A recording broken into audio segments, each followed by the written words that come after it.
I call to order this second joint hearing of the Rules and Homeland Security and Government Affairs Committees on examining the January 6th attack on the United States Capitol. At today's hearing, we will continue our committee's important work to get answers that will lead us to solutions following the horrific events at this Capitol on January 6th. Last week, we heard from witnesses who were directly in charge of Capitol security on that day and from local law enforcement in Washington.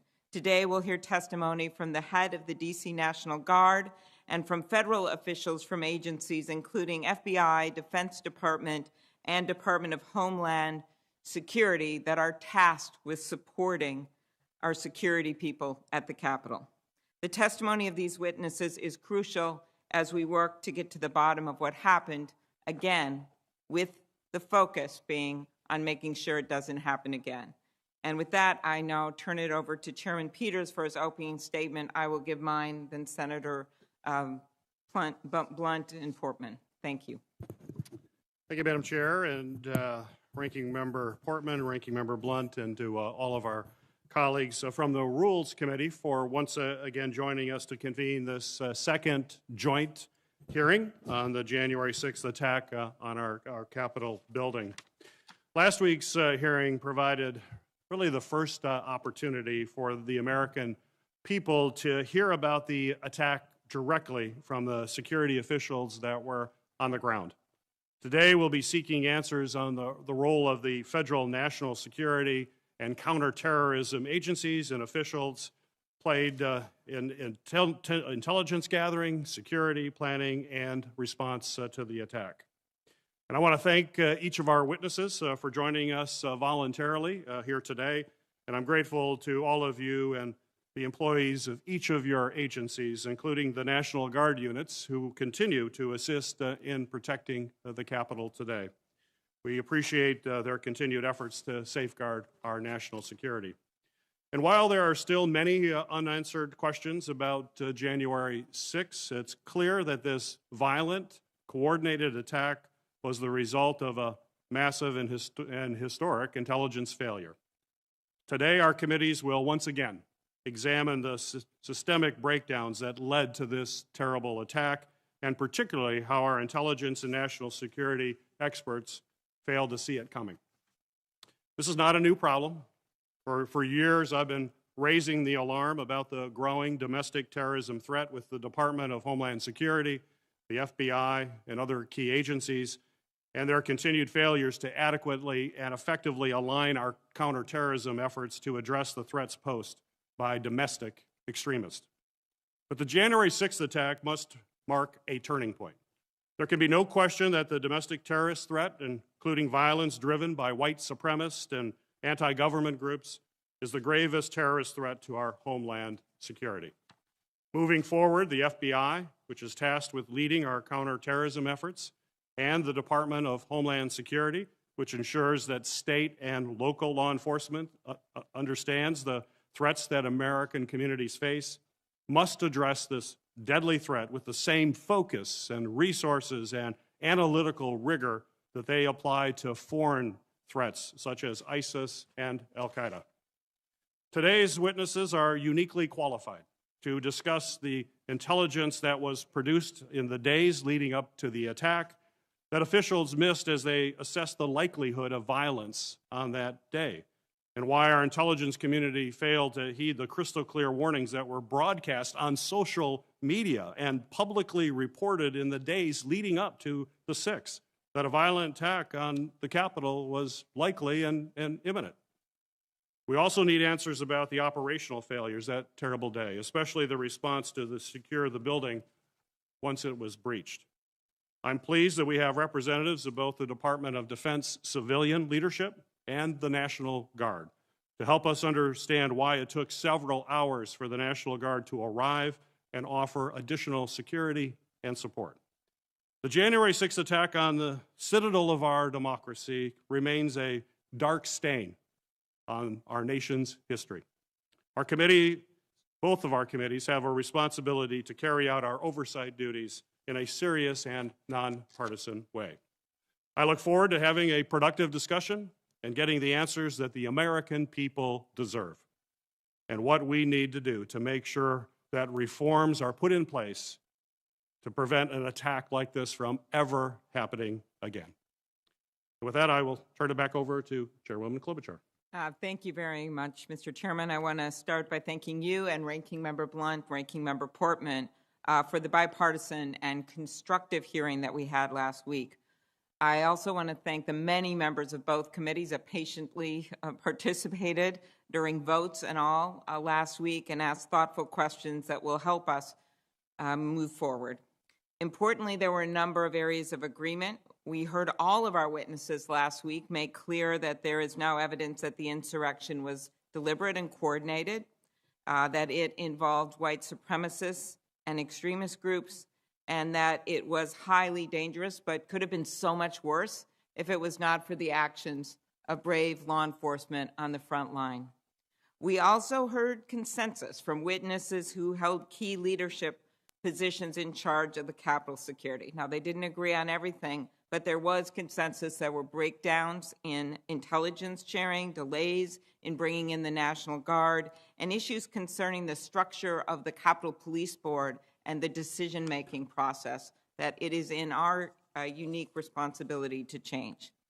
I hope that the spirit of bipartisanship and cooperation will continue today as we hear testimony from federal agencies on their roles with respect to intelligence gathering and timely sharing of intelligence, security preparations, the response, and the request for help from the Defense Department, as well as their perspectives on how the Capitol Police decision-making process could be so much better going forward.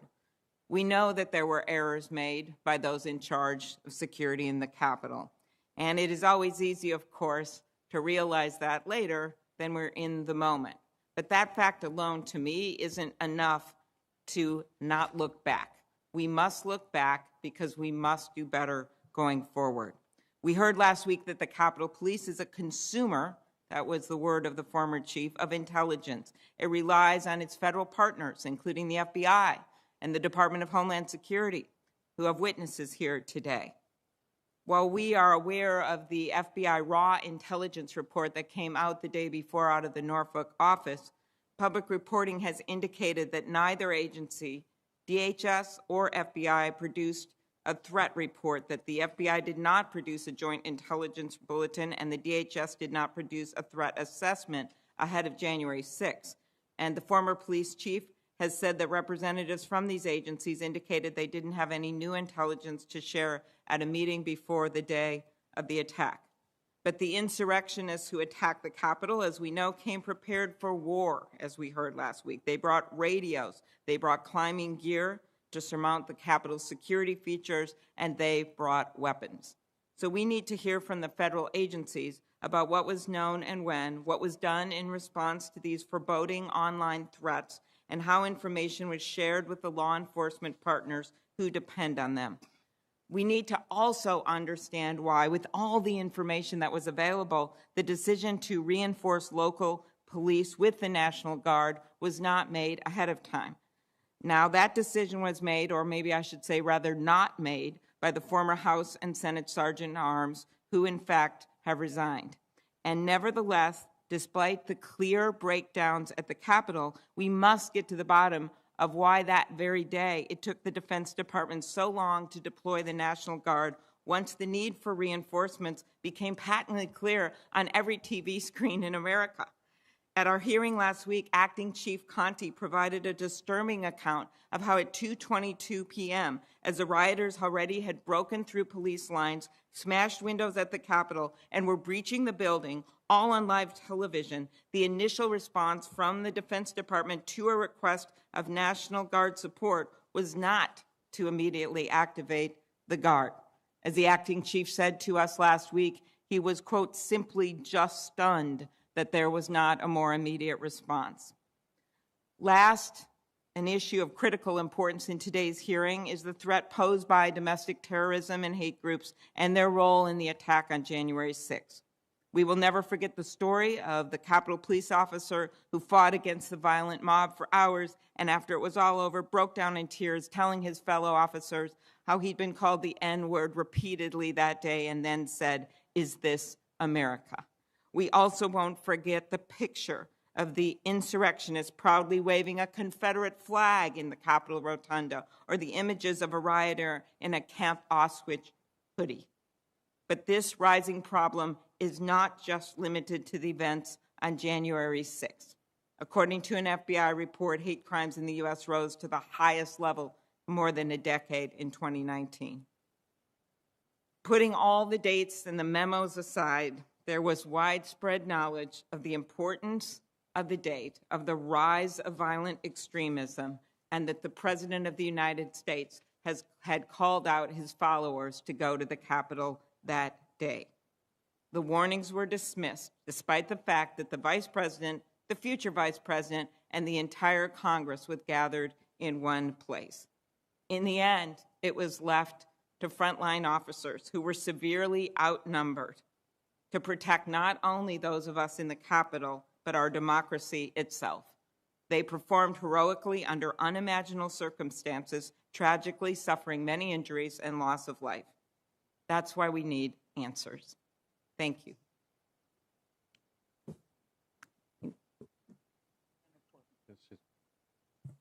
Thank you, Senator Klobuchar and Senator Peters, Ranking Member Blunt, for the way you all have approached this process.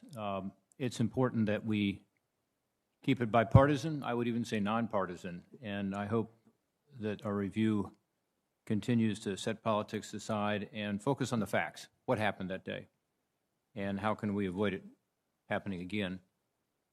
I want to begin by expressing again my gratitude to law enforcement, and National Guard is represented here today from all over the country. They're National Guard here in the Capitol still, and we appreciate them. We appreciate the fact that law enforcement put their safety on the line to safeguard democracy, and also to protect us, and we will never forget that. We owe it to those law enforcement personnel and those National Guard and to all Americans to take a hard look at these security failures, both the preparation that was inadequate, clearly, and the response, which also had some gaps we'll talk about in a moment. How could this have happened, that the Capitol was breached and overrun? We got some answers last week at our first joint hearing on the Capitol. I agree with what Senator Klobuchar just said, that it was a constructive first hearing. I thought it was productive, and I thought we were able to get some good information. We heard from the acting Chief of D.C. Metropolitan Police, the former Chief of Capitol Police, the former Sergeant at Arms. What was good is that we heard from the people who were actually responsible on that day for making decisions. I'm concerned that today we're not going to be hearing from the Department of Defense officials who were actually in place at the time making the decisions. And I hope we'll have an opportunity to do that in the future. At last week's hearing, we learned a number of things. We learned that Capitol police officers were not prepared to respond to an attack like the one we experienced on January 6th. They were not given the appropriate training or equipment necessary to protect the Capitol complex, but also to protect themselves. Also, we learned there were breakdowns in communication on January 6th and in the days leading up to it. The most concerning breakdown in communication, of course, concerned the significant discrepancies between the recollections of the former Chief of Capitol Police and the former Senate and House Sergeant at Arms about requests for backup for National Guard assistance in particular. Each testified under oath to a different version of requests of events. So we'll get to the bottom of that. The witnesses also pointed to lapses in intelligence as a key reason law enforcement was not better prepared. They all claimed no intelligence warned of a coordinated violent assault of the Capitol, but we know that there were reports out there, both publicly and from the FBI. There was at least one report from the FBI Norfolk Field Office warning of a violent attack on the Capitol. It was received by U.S. Capitol Police, but it never reached the former chief. It never reached the former Sergeant at Arms, or even the incident commanders on the ground. Many questions remain unanswered. Despite the lack of intelligence, there were warning signs. Numerous online posts called for attacking the Capitol, and the previously mentioned FBI Norfolk Field report warned of violence and even war. We need to know what information the intelligence community reviewed prior to January 6, how it assessed that intelligence, and how it characterized the potential for violence when it shared that intelligence with law enforcement. Second, although last week's witnesses disagreed about when the Capitol Police requested National Guard assistance, all agreed that once requested, it took far too long for the National Guard to arrive. We'll dig further into this today. Based on the Defense Department's public timeline, once requested, it took the National Guard over 3 hours to arrive at the Capitol. Now, remember, we're all watching this on CNN and Fox and MSNBC, and it's a riot. And yet, it took more than 3 hours. The request came in from the Capitol Hill Police Chief Sund at 1:49 p.m., we're told, and the Capitol Hill deployment did not arrive until after 5 p.m. We'll hear some different timelines on that today, but all of them are after 5 p.m., closer to 5:30. So why did that happen? It's unclear when senior defense officials authorized the National Guard to deploy. The Defense Department's public timeline states that Army Secretary McCarthy directed the D.C. National Guard to mobilize at 3:04 p.m. But according to the timeline the National Guard provided to the committees and a briefing from Major General Walker, Commanding General of the D.C. National Guard, the instruction to deploy didn't arrive until 5:08 p.m. We need to know why the Pentagon took so long to deploy the National Guard.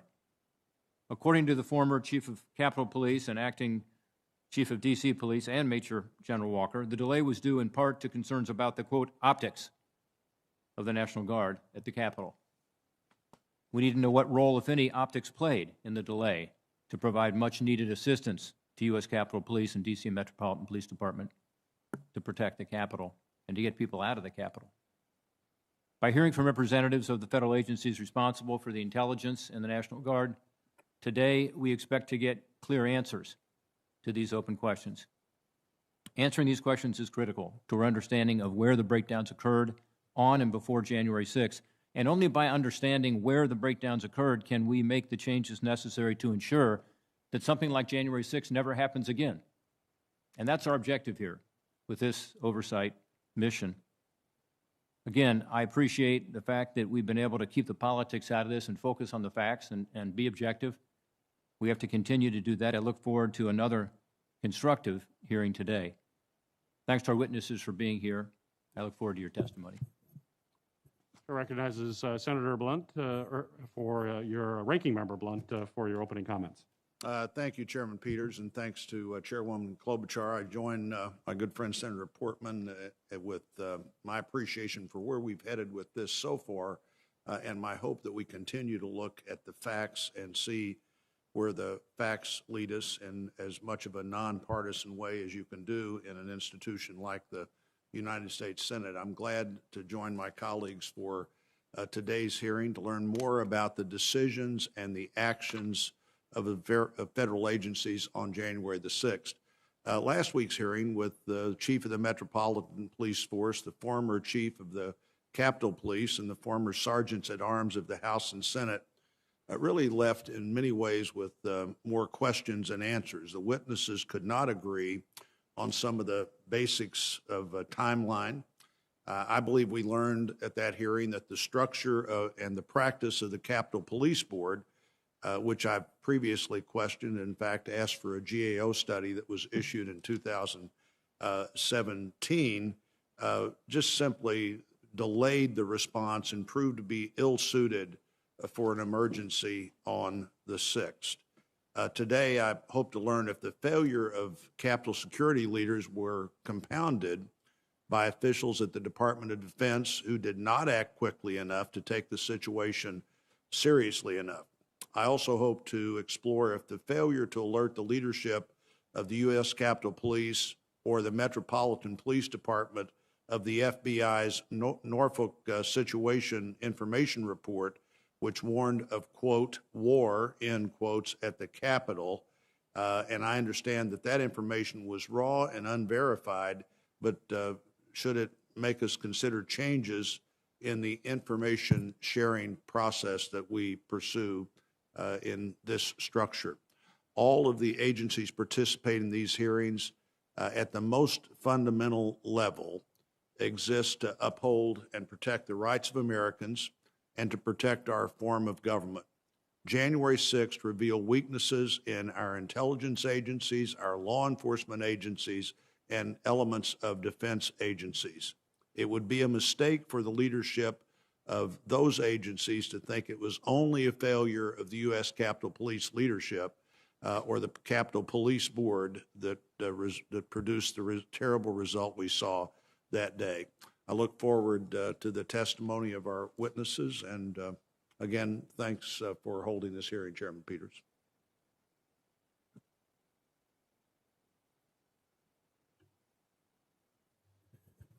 It's now my privilege to introduce each of the witnesses that we will be hearing from here today. And again, thank you for your willingness to be with us. Our first witness today is Ms. Melissa Smyslova. Ms. Slova is currently the acting undersecretary for the Office of Intelligence and Analysis at the U.S. Department of Homeland Security. Ms. Slova is the principal advisor to the Secretary of Homeland Security and the Deputy Secretary of Homeland Security for coordinating with law enforcement officials and intelligence to respond to terrorism and other threats that the nation faces. She assumed this role on January 20th, 2021. Prior to that date, and on January 6th, Ms. Smyslova was the Deputy Undersecretary of the Office of Intelligence and Analysis. Prior to joining DHS, she spent almost 20 years in the field of intelligence analysis, which included time at the Defense Intelligence Agency. Welcome. Our second witness is Ms. Jill Sanborn. Since January 2020, Ms. Sanborn has served as the Assistant Director of the FBI's Counterterrorism Division, where she helps lead the FBI's efforts to provide information on terrorists and track down known terrorists worldwide.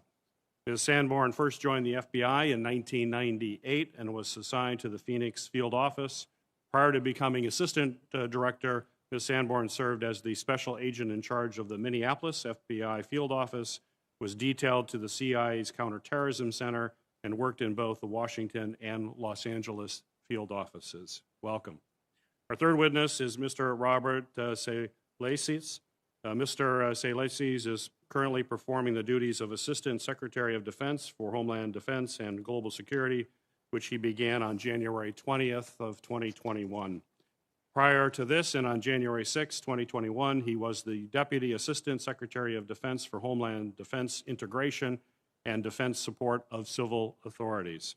In this role, Mr. Salaces worked closely with federal, state, and local leadership, law enforcement, public health, and emergency management to oversee DoD's response to national emergency operations in support of civil authorities, including the deployment of the National Guard. Mr. Salaces was appointed to the Senior Executive Service in 2005. He was awarded the Presidential Rank Award at the rank of Meritorious Executive for his decisive leadership and program management skills and his contributions to the National Response Plan and the National Strategy for Homeland Security. Welcome. Our final witness today is Major General William Walker, the Commanding General of the D.C. National Guard. In this role, General Walker is responsible for the strategic leadership, training, readiness, operational employment, and performance of the Army and Air Force components of the D.C. National Guard. He reports to the Secretary of the Army and is charged with ensuring units are manned, trained, equipped, and ready for war and any national emergency. For 30 years, General Walker served as both a National Guardsman and a special agent of the U.S. Drug Enforcement Administration. Welcome, General. Chairman Klobuchar, those are our witnesses for today. Thank you. Thank you, Chairman Peters. If the witnesses could now please stand and raise your right hand.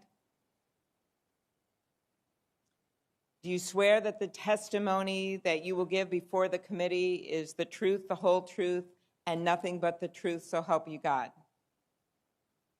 Thank you. You can be seated. I'll turn it back over to Chairman Peters. I think we will now begin with the questioning. What's that? Your statements. Oh, I'm sorry. Yes, I'm sorry.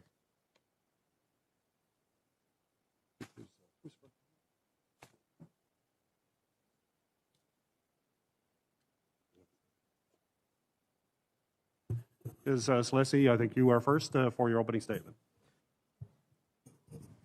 Thank you, Chairman.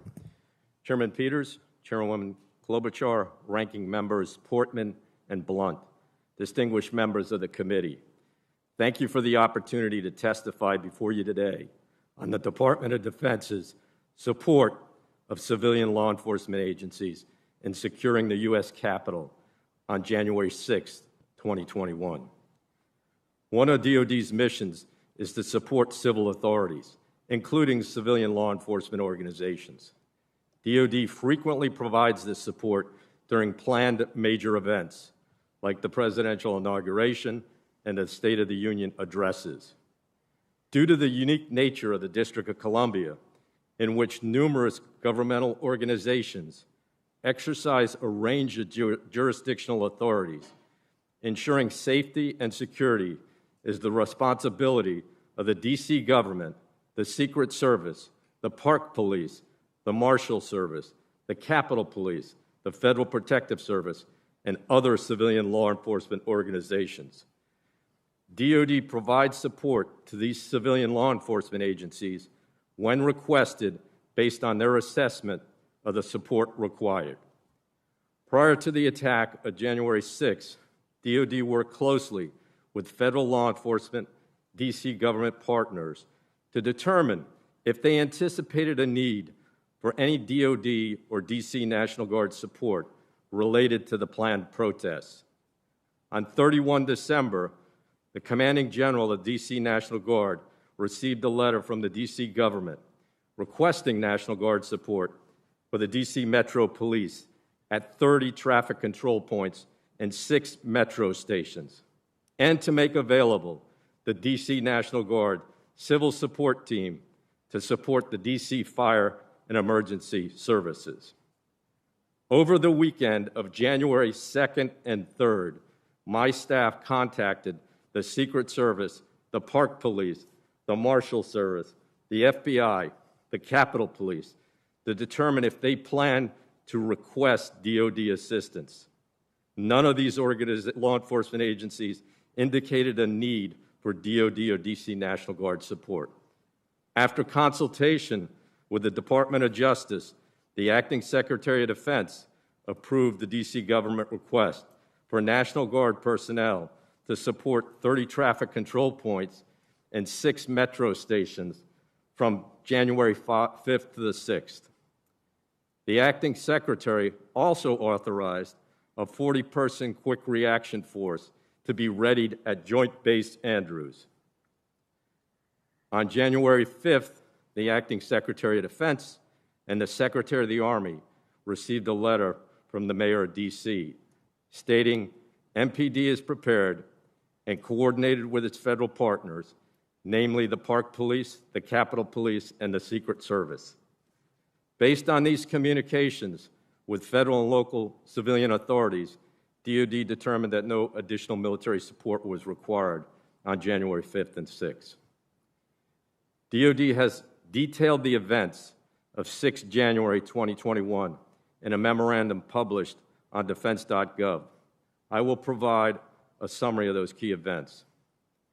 After the U.S. Capitol Police ordered the evacuation of the Capitol complex, the Secretary of the Army and the Commanding General of the D.C. National Guard received calls shortly before 2 p.m.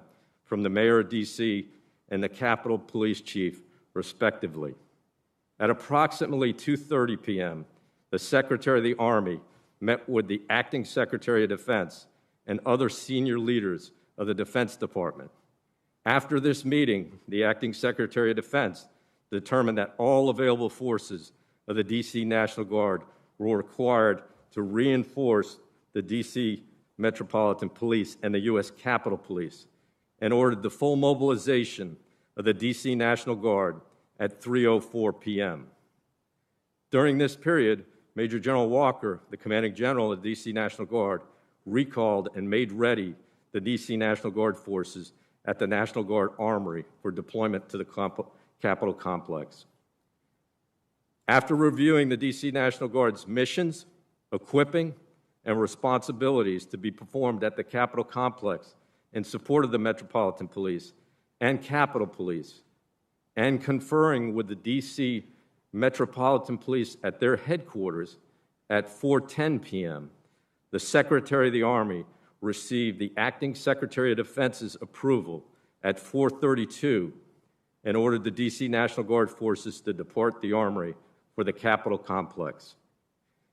DoD continued to deploy National Guard forces through the evening to support the U.S. Capitol.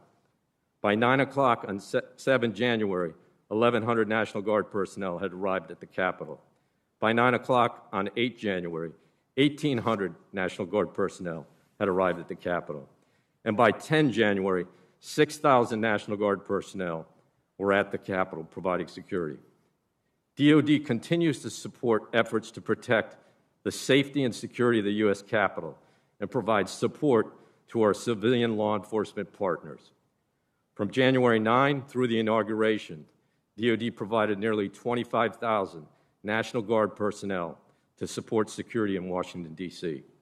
Today, there are approximately 4,900 National Guard personnel supporting Capitol Police and 500 supporting the Metropolitan Police. Going forward, the Department of Defense is committed to working closely with our federal, state, and local law enforcement partners, the D.C. government, and the Congress to ensure that we learn from this event and take all necessary actions to respond and ensure an attack on our nation's capital never happens again.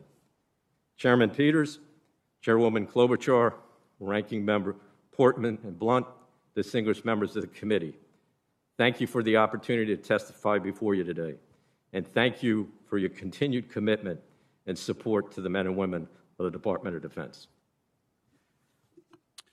Ms. Smysova, you are now recognized for your opening statement.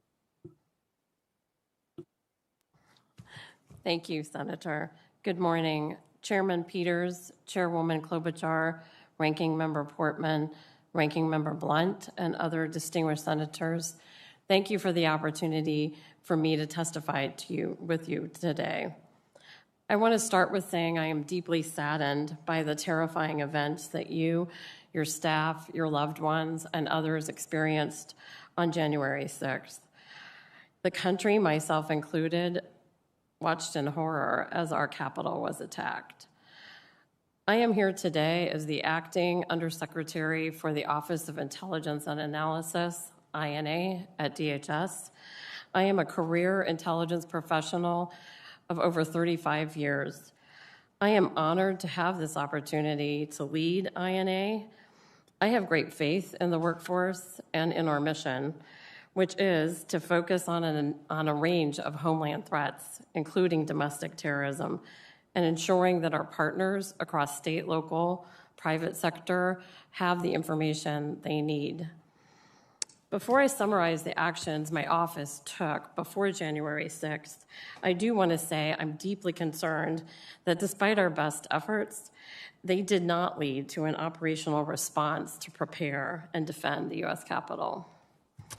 Throughout the 2020 election period and the presidential transition, INA produced numerous strategic assessments about the potential for election-related violence from domestic violent extremists. In 15 unclassified assessments, INA discussed the heightened threat environment and the potential for domestic violent extremists to mobilize quickly and attack large gatherings or government buildings. These products were intended to increase awareness about the volatile threat environment and enhance both policy and operational planning.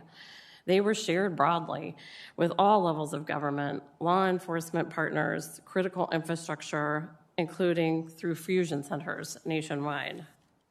I will highlight a few products and engagements. In August, INA published an assessment on physical threats stemming from the 2020 election, in which we assessed ideologically motivated violent extremists and other violent actors could quickly mobilize to threaten or engage in violence against election or campaign-related targets in response to perceived partisan and policy-based grievances. In October, DHS released its first publicly available Homeland Threat Assessment, which stated racially and ethnically motivated violent extremists, specifically white supremacists, would remain the most persistent and lethal threat in the homeland.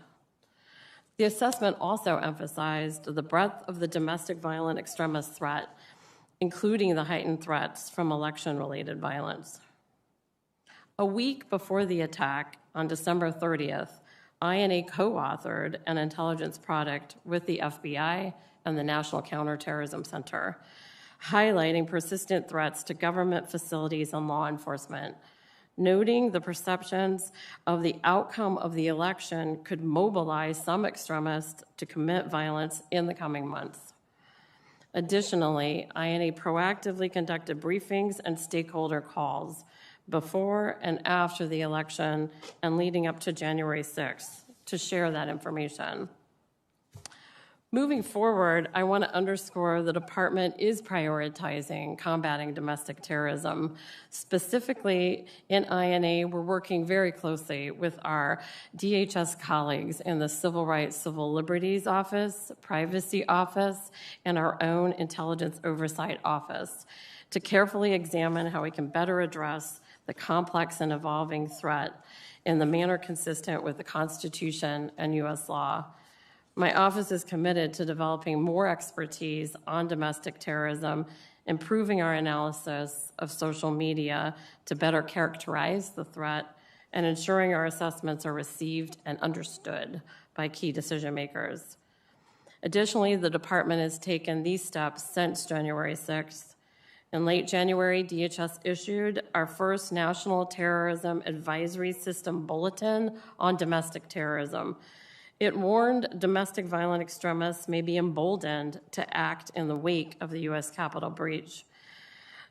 Domestic violent extremists, which span a diverse set of ideological actors, including racially and ethnically motivated extremists, will continue to exploit lawful, constitutionally protected protests and other events to pursue criminal behavior and commit acts of violence.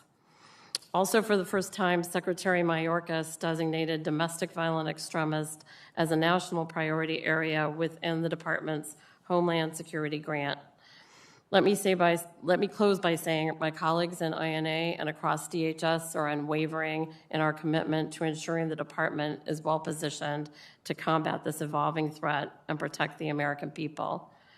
Thank you for your opportunity to appear before you today. I welcome your questions. Thank you. Ms. Sanborn, you're now recognized for your opening comments.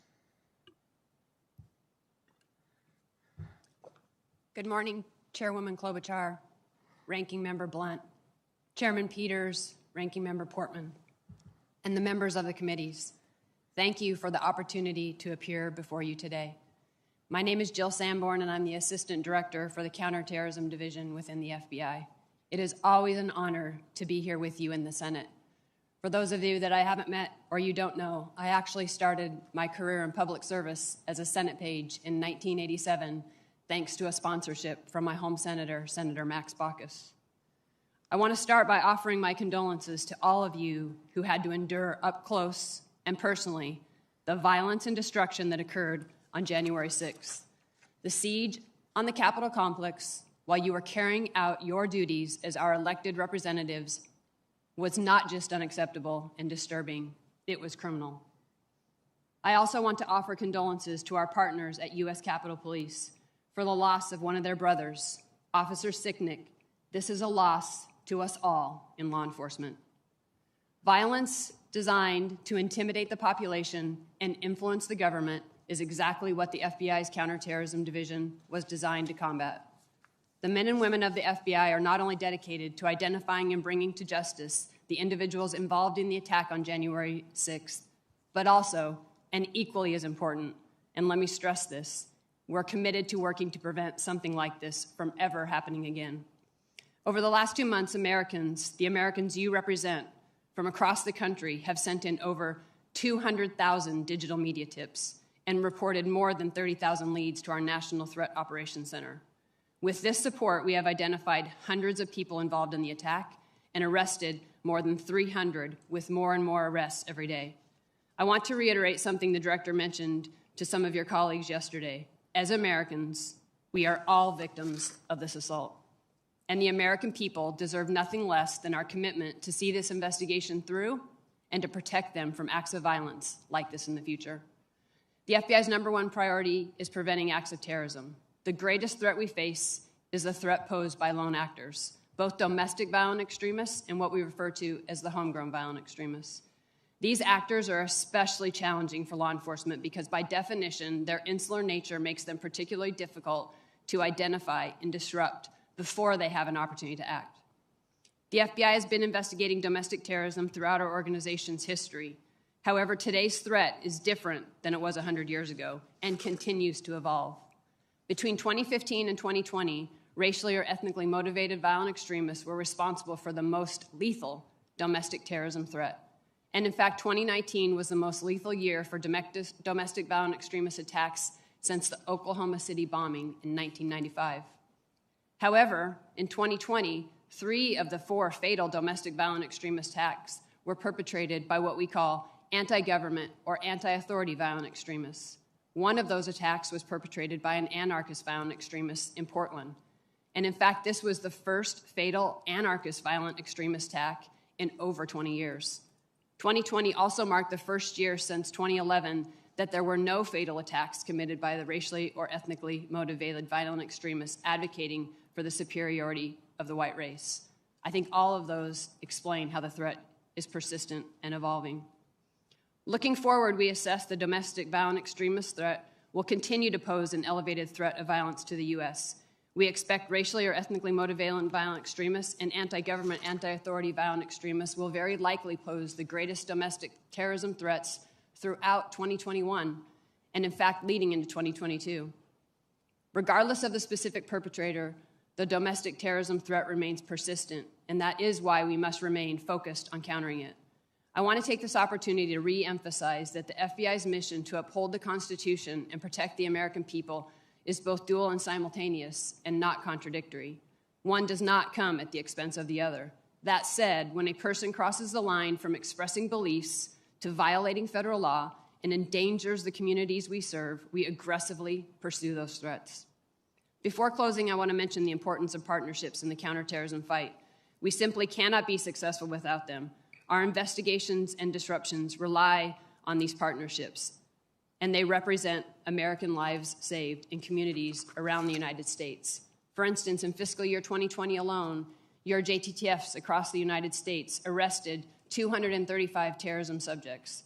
We also continue to expand our partnerships in academia, private sector, and within the communities we serve. This is critical because nearly half of our cases are predicated on tips and leads from the community and our law enforcement partners. We in law enforcement cannot and will not tolerate individuals who use the First Amendment as a guise to incite violence.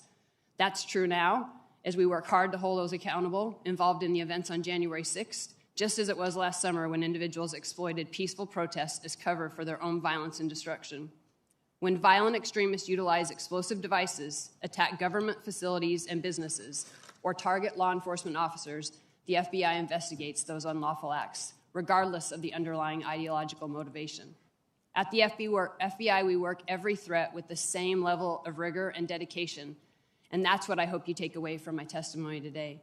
Thank you again for an opportunity to talk with you about the hard work our folks and our partners are doing every day to keep the country safe. We are grateful for the support that you have provided and continue to provide the men and women of the FBI. I look forward to answering any of the questions you may have. Thank you. General Walker, you are now recognized for your opening statement. Good morning, Chairman Peters, Chairwoman Klobuchar, Ranking Members Portman and Blunt, and members of the committees. I am Major General William Walker, the Commanding General for the District of Columbia National Guard, affectionately known as Capitol Guardians. I appreciate the opportunity to appear before you today to discuss the events of January 6th, a dark chapter in our nation's history. I was personally sickened by the violence and destruction I witnessed that fateful day and the physical and mental harm that came to U.S. Capitol Police officers and Metropolitan Police Department officers, some of whom I met with later that evening, and I could see the injuries that they sustained. It is my hope that my recollection of the events and my presentation of the facts as I know them will help your committees in its investigation and prevent such tragic events from ever occurring again. First, I think it's critical to understand what the District of Columbia National Guard mission was on January 6th, to include the civilian agency we were supporting, and our requests for support of other civilian authorities were handled. On December 31st, 2020, the District of Columbia National Guard received written requests from the District of Columbia Mayor, Muriel Bowser, and her Director of Homeland Security and Emergency Management, Dr. Christopher Rodriguez. The request sought National Guard support for traffic control and crowd management for planned demonstrations in the district from January 5th through January 6, 2021. After conducting mission analysis to support the district's request, I sent a letter to the Secretary of the Army, Ryan McCarthy, on January 1st requesting his approval. I received that approval in a letter dated January 5th, granting support to the Metropolitan Police Department with a 320 Guardsmen personnel to include a 40 personnel quick reaction force. The District of Columbia National Guard provides support to the Metropolitan Police Department, the United States Park Police, the United States Secret Service, and other federal and district law enforcement agencies in response to planned rallies, marches, protests, and other large-scale First Amendment activity on a routine basis. A standard component of such support is the stand-up of an off-site quick reaction force, an element of guardsmen held in reserve with civil disturbance response equipment, helmets, shields, batons, etc. They are postured to quickly respond to an urgent and immediate need for assistance by civil authorities. The Secretary of the Army's January 5th letter to me withheld that authority for me to employ a quick reaction force. Additionally, the Secretary of the Army's memorandum to me required that a concept of operation be submitted to him before the employment of a quick reaction force. I found that requirement to be unusual, as was the requirement to seek approval to move guardsmen supporting the Metropolitan Police Department to move from one traffic control point to another. At 1:30 p.m. on January 6th, we watched as the Metropolitan Police Department began to employ officers to support the Capitol Police. In doing so, the officers began to withdraw from the traffic control points that were jointly manned with District of Columbia Guardsmen. At 1:49 p.m., I received a frantic call from then Chief of United States Capitol Police Stephen Son, where he informed me that the security perimeter of the United States Capitol had been breached by hostile rioters. Chief Son, his voice cracking with emotion, indicated that there was a dire emergency at the Capitol, and he requested the immediate assistance of as many available National Guardsmen that I could muster. Immediately after that 149 call, I alerted the U.S. Army senior leadership of the request. The approval for Chief Son's request would eventually come from the Acting Secretary of Defense and be relayed to me by Army senior leaders at 5:08 p.m., about 3 hours and 19 minutes later. I had already had guardsmen on buses at the Armory ready to move to the Capitol. Consequently, at 5:20 p.m., less than 20 minutes, the District of Columbia National Guard arrived at the Capitol and were being sworn in by the United States Capitol Police.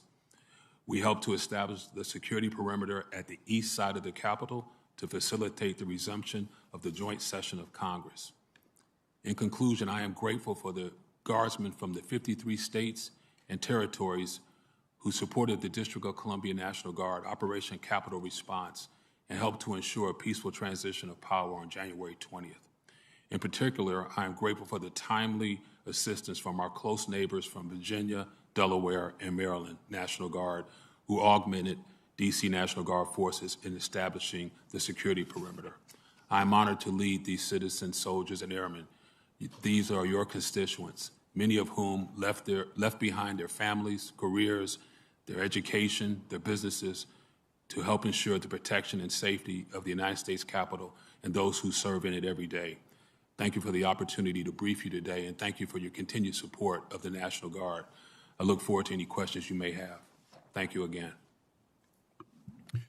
Thank you, General Walker. Thank you for your testimony. And again, I know I speak on behalf of everybody in this joint committee room that we fully support the men and women of the National Guard and appreciate your work on that day and continue to appreciate the service you're providing to your country. And protecting the Capitol as well as our country. So thank you again. General Walker, I want to start my questioning by going back in time a little bit prior to the events on January 6th.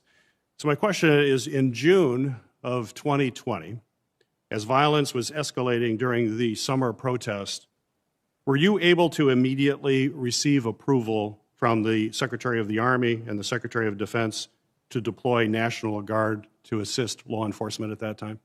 Senator Peters, I was. Yes, sir.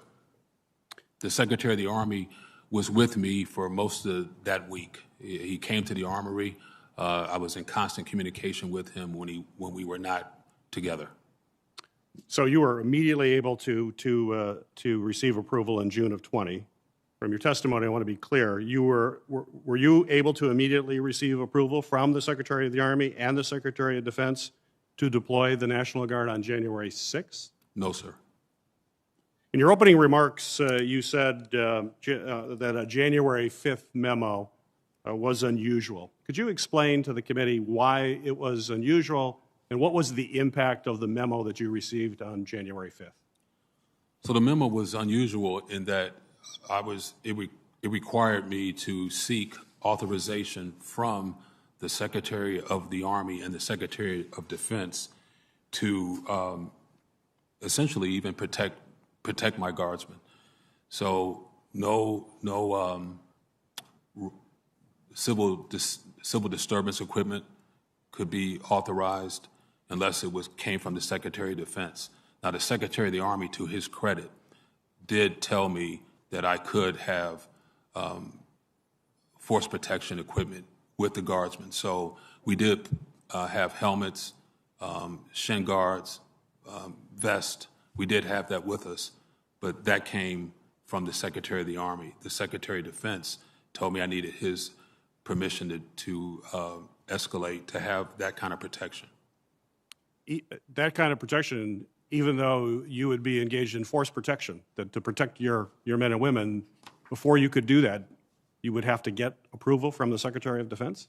The memo from the Secretary of Defense made clear that I needed his permission to have, so what it says, without my personal authorization, the District of Columbia National Guard is not authorized the following: to be issued weapons, ammunition, bayonets, batons, or ballistic protection equipment such as helmets and body armor.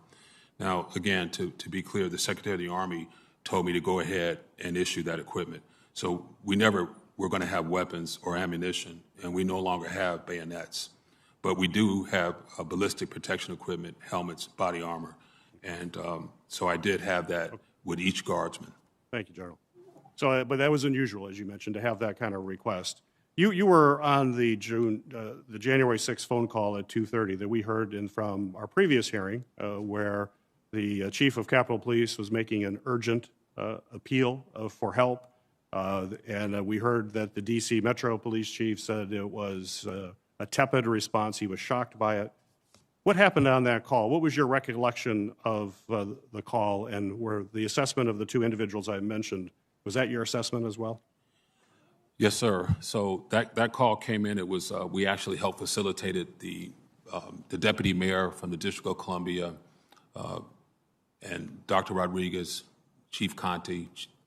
Chief Son later joined the conversation, and we dialed in the senior leadership of the U.S. Army.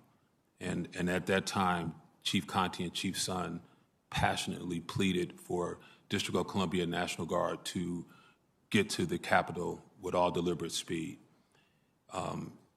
So the Army senior leaders did not think that it looked good, it would be a good optic. They further stated that it could incite the crowd. So their best military advice would be to the Secretary of the Army, who could not get on the call. So we wanted the Secretary of the Army to join the call, but he was not available. We were told that he was with the Secretary of Defense and not available. But the Army senior leadership expressed to Chief Conte, Chief Son, Dr. Mitchell, the deputy mayor, and others on the call that it would not be their best military advice to have uniformed guardsmen on the Capitol. So during the call, you're saying that optics was raised on that call specifically. So I want to go back to the question I started. You said that you were able to get immediate authorization in the summer of 2020 during those protests. General Walker, was the issue of optics ever brought up by Army leadership when the D.C. National Guard was deployed during the summer of 2020? Was that discussed? It was never discussed the week of June. It was never discussed July 4th when we were supporting the city. It was never discussed August 28th when we supported the city. Did you think that was unusual? I did. So let's put in context. You, in your opening statements, you mentioned the National Guard troops that were ready to go. You had them back at the Armory. How many folks were in the Armory ready to go once the order was given, and at what time were they ready to go?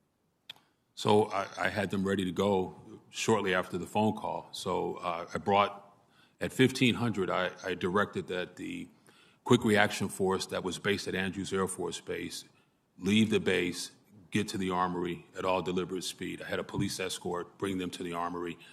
They returned to the Armory in about 20 minutes. So we had them sitting there waiting. And then in anticipation of a green light, a go, we put guardsmen on buses. We brought them inside the Armory so nobody would see them putting on the equipment and getting on the buses. And then we just waited to get the approval. And that's why we were able to get to the Capitol in about 18 minutes. What time were they on the buses, ready to go? Do you recall? Before 5 o'clock. But at 5 o'clock, I decided, hey, you know, there's got to be an approval coming. So get on the buses, get the equipment on, get on the buses, and just wait. And then a few minutes after that, we did get the approval. I was on a secure video conference when the Army leadership conveyed to me that the Secretary of Defense had authorized the employment of the National Guard at the Capitol. So my timeline has 1708, 5:08 p.m. is when we wrote down that we had approval, and that was about 8 people in the office with me when I got that. How many guardsmen were ready? You said right immediately, earlier in the afternoon. About 155. So you could have sent 155 much, much earlier. What would have been the impact of sending those 155 right around that 2 o'clock time frame? Well, based on my experience with the summer, and I have 19 years, I have 39 years in the National Guard. I was in the Florida Guard, Hurricane Andrew. I've been involved in civil disturbances. So I believe that number could have made a difference. We could have helped extend the perimeter and help push back the crowd.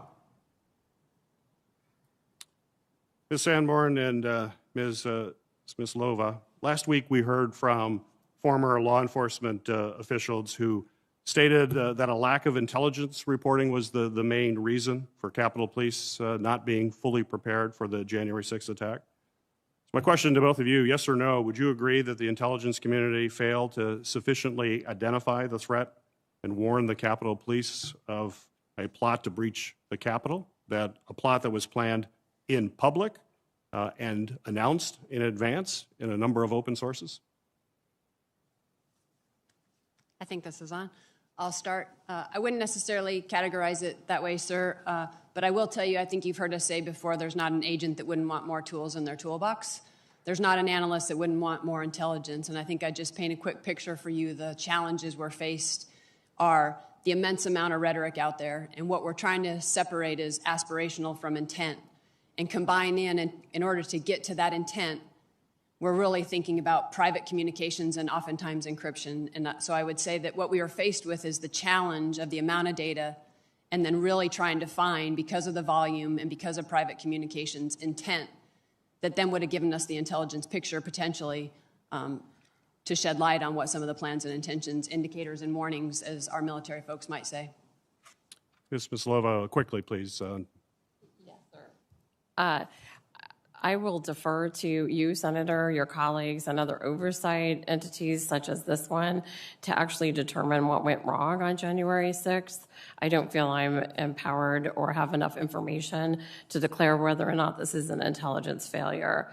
I do know, however, it was not a success, and we will do everything we can to make sure that what we know is better distributed and understood by our partners. And to echo the Bureau's point, we will also do more to better understand how we can identify the next steps that we see in social media with this particular threat. Well, clearly, we have to do a much better job, and I'm sure this will be explored in depth in questioning from my colleagues here. Chairwoman Klobuchar. Thank you very much, Chairman. I want to start by asking you the same questions I asked our witnesses last week, and that is that based on what you know now, including the recent Justice Department indictments, do you agree there is clear evidence that supports the conclusion that there was those who planned and coordinated the attack on the Capitol on January 6th? Does everyone agree with that? Yes, no? We are seeing indications from our charging documents of people that coalesced together before and made some plans. Okay, so everyone is a yes on this? Do someone want to say if they're a no?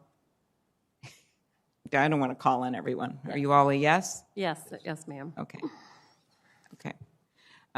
Then would you agree that it involved white supremacists and extremist groups, the planning? Is everyone a yes on that? Ma'am, I'd just say that we're seeing a wide range of involvement and still a lot left to be identified, right? A lot of these. No, does it involve white supremacists? And that's what I'm asking. Some. Extremist groups. Some. And was the events not planned by Antifa? At this point, we have not identified a specific individual that we've charged associating or self-identifying with Antifa. Okay, thank you. And would you all agree that what happened was a highly dangerous situation that had the potential to be much worse if it wasn't for the heroic actions of the frontline officers? Yes. Yes. Okay, Yes. thank you. All right. General Walker, I'm going to start with you. I wasn't going to start here, but I am after what I just heard. So Chief Conte had said that he was stunned at the response from the Department of the Army when former Police Chief Sund requested assistance from the Guard. What's your reaction to what Conte said? Were you frustrated on that call as well? Yes, I was. Senator Klobuchar, I was frustrated. I was just as stunned as everybody else on the call. And I understand, and correct me if I'm wrong, that with the National Guard, it is much better to prepare them and call them into action and have a plan, which I know that I heard from Mr. Celestis that people tried to do. They called the chief, they called people and said, you want to have the Guard mobilized. And there was a discussion between you and Sund leading up to January 6th in which this was discussed, and you didn't get a clear direction to have them mobilized. Is that correct? Yes, ma'am. So I talked to Chief Sund on Sunday. I talked to him Saturday and Sunday. We talk. We're friends. I've known him for a long time. So on Sunday, I asked him, are you going to request D.C. National Guard help? And if you do, I need it in writing. It has to be formal because the Secretary of Defense has to approve it. He told me he was not allowed to request a support. And I asked him if he wanted me to share that, and he said, no, I can't even ask you for the support, is what he told me. But he did say, but if I do call you, will you be able to support me? I said, yes, but I have to get approval from the Secretary of the Army and ultimately the Secretary of Defense because it's a federal request. Exactly. And so as we've heard from Chief Sund last week, he had been denied by the Sergeant at Arms, and that's a subject for last week. But the subject for today is, given all that, and we know we would have been in much better shape if they'd been called in ahead and if he'd had authority, but now we're to the day, and it is 2:22, and you are on the phone with them, and you're asking for this authorization, which you felt it was unusual to get. Is that right? Unusual that I thought the delay was unusual. Yes. And so we were already in support of the Metropolitan Police Department. And when the Metropolitan Police Department left the traffic control points, what I wanted to do was take those guardsmen and move them to the Capitol immediately. And my logic was we were still in direct support. We would have been in support of the Metropolitan Police Department, who was supporting the United States Capitol Police at that point. So I just keep imagining the scene. The whole country, the whole world is seeing this on TV. You've got the police line breached at this moment. You have smashed windows. You have insurrectionists going through the police lines. You are on the phone.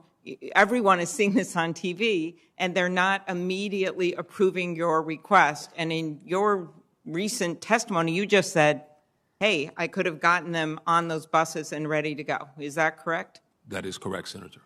And as you just testified in response to Senator Peters, you believe that would have made a difference to have them at the perimeter in a sooner point. And I know that the people in charge of Capitol Security felt the same.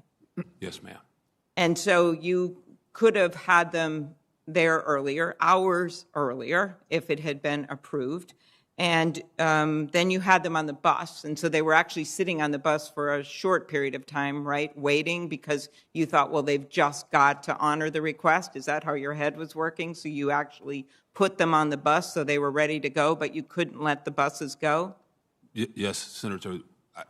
I just came to the conclusion that eventually I'm going to get approval, and I didn't want, and at that point, seconds mattered, minutes mattered, and I needed to be ready to get them there as quick as possible. So I already had District of Columbia National Guard military police vehicle in front of the bus to help get through any traffic lights. Mm-hmm. So we were there in 18 minutes. I arrived at 17:20. Okay. So, yeah, and they were sworn in as soon as they got there, and they made a difference, according to the Capitol Police. Well, according to a lot of us. And I just keep thinking of the hours that went by and the people who were injured and the officers whose lives were changed forever. A lot has been reported about the quick response force that was waiting at Andrews Air Force Base to be deployed to D.C. just in case. Now, that force was set up as additional troops to support the Guard's traffic control mission is needed. Is that right? Yes, ma'am. And the quick response force couldn't be deployed to the Capitol immediately once the violence began because they were not outfitted for riot control. Is that right? No, ma'am. They were outfitted. So Yep. The quick reaction force was District of Columbia Air National Guard Security Forces Squadron. Most of those guardsmen are law enforcement officers in their civilian positions. Got it. So they were ready to go, and they were outfitted with all the equipment that they needed. And they were out at Andrews. They were at Andrews, and I just took it upon myself to move them without permission. I just moved them to the armory so they would be closer as well. Okay. And who was on that conversation with you? You mentioned from the Defense Department.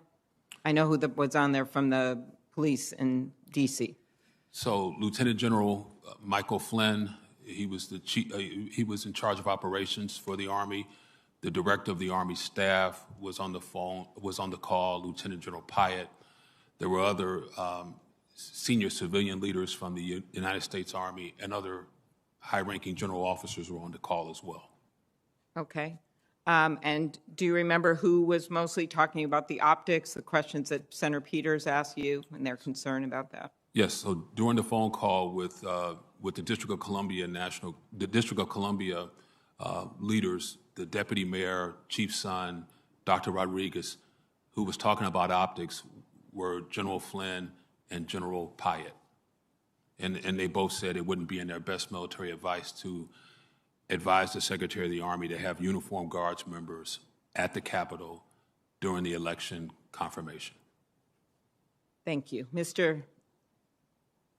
Salas, could you explain why they would say such a thing? I know you were not on the call, and you were the one that they sent here on behalf of the Defense Department, but you were not on the call. And so do you have any idea why this delay occurred when, as Senator Peters has well pointed out, it didn't occur in other incidences? Senator, as you point out, I was not on the calls, any of the calls. We know that. Okay. That's why I spent my time talking to someone who was. Right. However, Senator, in preparation for the hearing, I have had the opportunity to talk to General Walker. I've had the opportunity to talk to General Pyatt and other general officers on the Army staff. I've also had the opportunity to talk to Secretary McCarthy in preparation for the hearing so that I could understand the details of the Okay. So just if you could answer my questions, there's so many of my colleagues waiting, why this happened. General Pyatt told me yesterday that he didn't say anything about optics. Maybe he meant he didn't use the word optics, or are you saying that General Walker, who just testified that they were concerned about this, is wrong, or that? General Pyatt told me yesterday, Senator, that he did not use the word optics. I think that I'll let General Walker answer this, but I think what he's talking about is the general concern of that, was that they were more concerned about how this would appear, and it was in their best advice. And I guess what bears out his testimony is that they did not send the National Guard there for hours. They didn't give the authorization for him as he waited with his troops to go over to the Capitol. Senator, in fairness to the committee, General Pyatt is not a decision maker. The only decision makers on the 6th of January were the Secretary of Defense and the Secretary of the Army, Ryan McCarthy. There was a chain of command from the Secretary of Defense to Secretary McCarthy to General Walker. That was the chain of command. There's lots of staff that was involved in obviously having discussions, but to be clear, on that day, that was the chain of command. Just could I give General Walker, I think we should give him a moment to respond here, and then I'll be done. Yes, Senator. So the chain of command is the President, the Secretary of Defense, Secretary of the Army, William Walker, Commanding General, District of Columbia National Guard. Can I just make a correction? Mm-hmm. I said Lieutenant General Mike Flynn. It was Lieutenant General Charles Flynn. Got it. And so I just right. wanted to correct that. Okay. But there were people in the room with me on that call that heard what they heard. Okay. We'll have to follow up with more questions. I appreciate your testimony. Thank you. Ranking Member Portman, you're recognized for your questions. Thank you, Chairman Peters, and thanks to our witnesses. General Walker can continue to talk about your recollection, if you don't mind. This morning, you have testified that you received this letter from our Secretary McCarthy on January 5th, so just the day before the attack on the Capitol. In that letter, did Secretary McCarthy prohibit you from employing the National Guard's Quick Reaction Force without his authorization? So I have the letter in front of me, and his letter does not, but it is the Secretary of Defense says that I have to use it as a last resort. But the Secretary of the Army told me, and it's I have the letter, that I could not use the Quick Reaction Force. I would just read it. Yeah. I withhold authority to approve employment of the District of Columbia National Guard Quick Reaction Force and will do so only as a last resort in response to a request from an appropriate civil authority. Yeah. I will require a concept of operation prior to authorizing employment of a quick reaction force. Now, a quick reaction force normally is a commander's tool to go help either a civilian agency, but more typically to help the National Guardsmen who are out there and need assistance. Yeah, I think it's the very definition of a quick reaction force to be able to react quickly. And Sir. when you've got to go through that kind of an authorization, including coming up with a concept of operation before the Secretary or, as you say, the Secretary of Defense, so the Secretary of the Army or Secretary of Defense would approve deployment, seems to me to be contrary to the whole concept of a quick reaction force. And just to be clear, the Secretary of Defense said I could use it as a last resort. Last resort, right. But the Secretary of the Army says that I could only use it after he gave me permission, and only then after a concept of operation Right. was. And we talked about the chain of command earlier, so your chain of command is both of these gentlemen. In other words, you didn't have the authority to deploy that quick reaction force based on either the letter or the earlier memo that went from the Secretary of Defense, Acting Secretary of Defense, to the Secretary of the Army. Is that correct? That's correct. Yes, sir. Yeah, I also thought it was odd, and I think you said it was unusual and very prescriptive, that the January 5th letter required the Secretary of the Army to approve the movement of deployed guardsmen from one traffic control point to another. Did you find that unusual? 19 years, I never I never had that before happen. So on that day, the Metropolitan Police, as they would any other day, requested that a traffic control point move one block over. No traffic was where they were, so they wanted the traffic control point to move one block. I had to get permission. I told them, I'll get back to you. I contacted Lieutenant General Pyatt, who contacted Secretary of the Army. I had to explain where that traffic control point was in relationship to the Capitol, and only then did I get permission to move the 3 National Guardsmen supporting the Metropolitan Police. These are 3 Department. unarmed National Guardsmen who are helping with traffic control, in part so that Metropolitan Police can do other things, and they were not permitted to move a block away without getting permission from the Secretary of the Army. Is that true? That's correct. Yeah. And then on your testimony, you also talk about riot gear. That January 4th memorandum from Acting Secretary Miller to the Army Secretary required the personal approval of the Secretary of Defense for the National Guard to be issued riot gear. Is that correct? That's correct. But the Secretary of the Army told me to go ahead and put it in the vehicles. Yeah. So I give him credit for that. Yeah, and you said that earlier. You gave him credit for saying at least to have it there so it was accessible.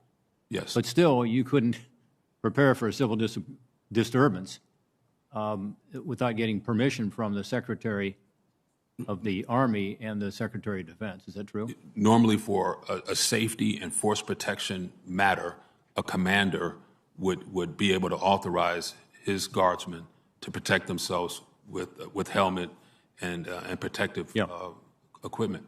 Well, as I said earlier, I'm disappointed we don't have someone from DOD who actually was there at the time. I think you're being put in a tough position, Mr. Salasas. But, Mr. Salasas, I have to ask you, why did the Department of Defense impose these restrictions on General Walker's control of the National Guard on January 6th?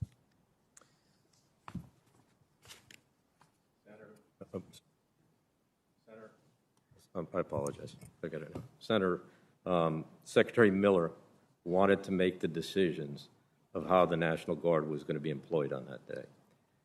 As you recall, Senator, the spring events, there was a number of things that happened during those events that Secretary Miller, as the acting secretary. Yeah, well, clearly he wanted to. The question is why and how unusual. Don't you think that's unusual based on your experience at DOD? Senator, there was a lot of things that happened in the spring. But don't you think that was criticized unusual? for? No, sir, if I could, Senator, civil disturbance operations, that authority rests with the Secretary of Defense. So if somebody is going to make a decision about employing military members against U.S. citizens in a civil disturbance operation. Well, let's talk about the quick reaction force then. Again, you've got a lot of experience, looked at your background. We appreciate your being here. Again, you weren't making any decisions that day. They kind of put you forward here as the person to answer questions. But based on your discussions with individuals, but isn't the purpose of a quick reaction force to quickly react to unfolding situations?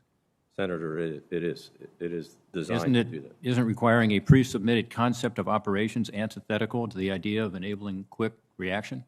Again, Senator, I would call our attention to the quick reaction force that day was designed to respond to the traffic control points in the metro stations. We did not have a quick reaction force to respond to the events that unfolded on the Capitol. Well, I don't know that that's true. General Walker, did you not have a quick reaction force as part of the D.C. police? I think you did. You had police officers who were also guardsmen who were involved in your quick reaction force, correct? I did. And wouldn't they have been appropriate to respond to the attack on the Capitol? In my opinion, they would have been. I don't know. Look, I wish we had the people who were making the decision, Mr. Salasas, and I don't want to put you in this position, but you're all we've got in terms of talking to DOD today. In your opinion, did the attack on the Capitol constitute a last resort? The last resort, you mean an immediate response, sir? No. Remember, in the letter, it said only as a last resort. Do you think a last resort situation occurred when there was an attack on the Capitol? There was certainly a last resort situation that occurred, sir. So why did it take the Department of Defense so long to authorize the use of the National Guard, in particular, the use of the QFR? Senator, I can relay what I've obtained from my discussions with the personnel that were involved that day. And if you'd like to go through the timeline or just answer the question based on why the decision makers, in this case Secretary McCarthy, if we go through the timeline, clearly at 2:22 has been mentioned today. Secretary McCarthy at 2:30, as I pointed out in my oral statement, went down and saw Secretary Miller at 2:30. At 3:04, Secretary Miller made the decision to mobilize the entire National Guard. That meant that he was calling in all the National Guard members that were assigned to the D.C. National Guard. At 3:04, that decision was made. Between that period of time, between 3:04 and 4:10, basically, Secretary McCarthy had asked for, he wanted to understand, because of the dynamics on the Capitol lawn with the explosives that obviously shots had been fired, he wanted to understand the employment of how the National Guard was going to be sent to the Capitol, what their missions were going to be. Were they going to be clearing buildings? Would they be doing perimeter security? How would they be equipped? He wanted to understand how they were going to be armed, because obviously shots had been fired. He was asking a lot of questions to understand exactly how they were going to be employed here at the Capitol and how many National Guard members needed to be employed on the Capitol. Let me just say, with all due respect, and my time is coming to an end, 3 hours and 19 minutes, 3 hours and 19 minutes from the first call, plea, really, with his voice cracking with emotion, as the Major General said. You have Chief of Police, son, saying, help, we need help, now, 3 hours and 19 minutes. And that can't happen again. You agree with that? Senator, I do. Thank you. Very good. Ranking Member Blunt. Thank you, Chairwoman. General Walker, if the restrictions on your authorities hadn't been put in place by DOD, what would you have done when Chief Sund called you at 1:49 on January 6th with an urgent request for National Guard assistance? I would have immediately pulled all the guardsmen that were supporting the Metropolitan Police Department. They had the gear in the vehicles. I would have had them assemble in the armory and then get on buses and go straight to the armory and report to the most ranking Capitol Police officer they saw and take direction. And further, let me add this. So one of my lieutenant colonels on his own initiative went to the Capitol anticipating that we were going to be called. So he would have been there, and he met with Deputy Chief Carroll of the Metropolitan Police Department, who asked him, where is the National Guard? How come they're not here?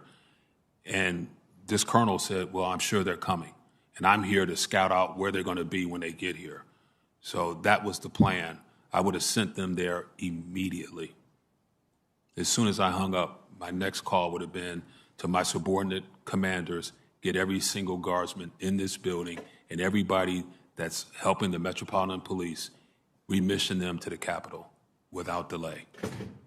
And how quickly do you think you could have had people here? I think you said a minute ago that the Guard had moved from Andrews to the Armory here by 3:30. Is that right?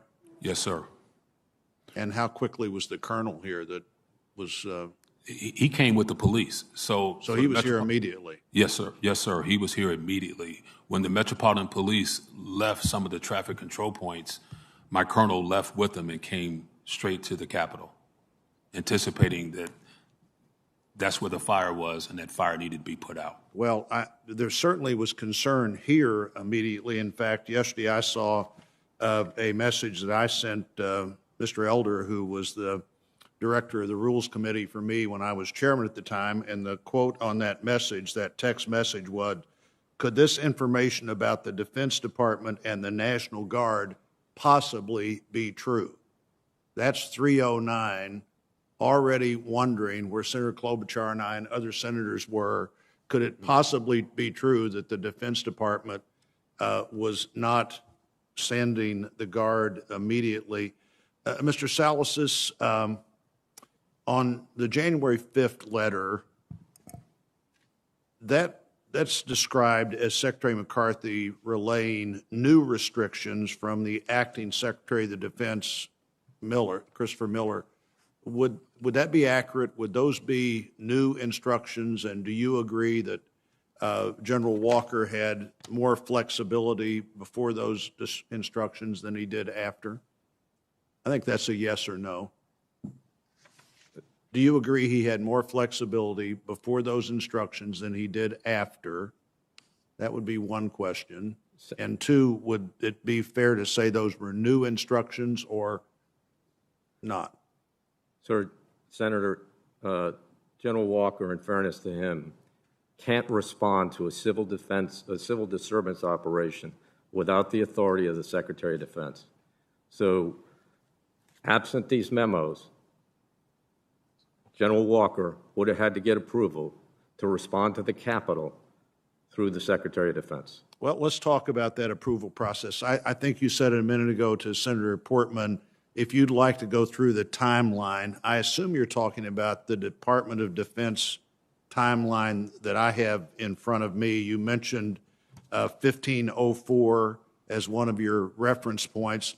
At 1519 or 319, that timeline says the Secretary of the Army phone call with Senator Schumer and Speaker Pelosi about the nature of Mayor Bowser's request. Secretary of the Army explains acting Secretary of Defense already approved full DC NG, full DC National Guard mobilization. Would that be right as of 319?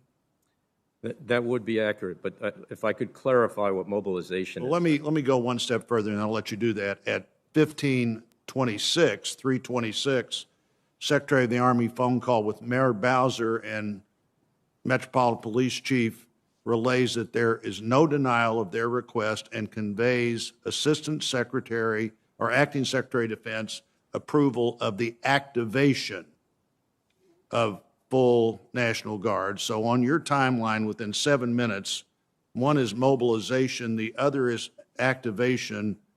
Go ahead and explain what those two things mean. So, Senator, those words are being used interchangeably. What Secretary Miller did at 1504 on 6 January was authorize the mobilization or activation of the National Guard, the D.C. National Guard. All that does, sir, is provide for the National Guard to be called in from wherever their homes are to come to the Armory. That's what the mobilization activation order was. I wonder if that's what I wonder if that's what Senator Schumer and Speaker Pelosi thought it meant. Now, you can't answer that, only they could. And I also wonder if that's what Mayor Bowser thought it meant when they were told at 319 and 326 that the Guard has been mobilized and the Guard was being activated. I don't expect you to be able to answer what they thought. I know I would have assumed that that meant the Guard was on the way unless I was specifically told, well, they're mobilized, but they really won't be there until we make a decision hours later. At 4:32, the Acting Secretary of Defense provides verbal authorization to remission D.C. National Guard to conduct perimeter and clearance operations. So that's 4:32. That's an hour and 10 or so minutes later. Is that the moment when the Guard was told they could move forward? Yes, Senator, it is. Do you agree with that, General Walker? No, sir. So I didn't get approval until a little bit after 5, and I got that from the Secretary of the Army. It was relayed to me. I never talked to Secretary of Defense Miller, and I didn't talk to the Secretary of the Army.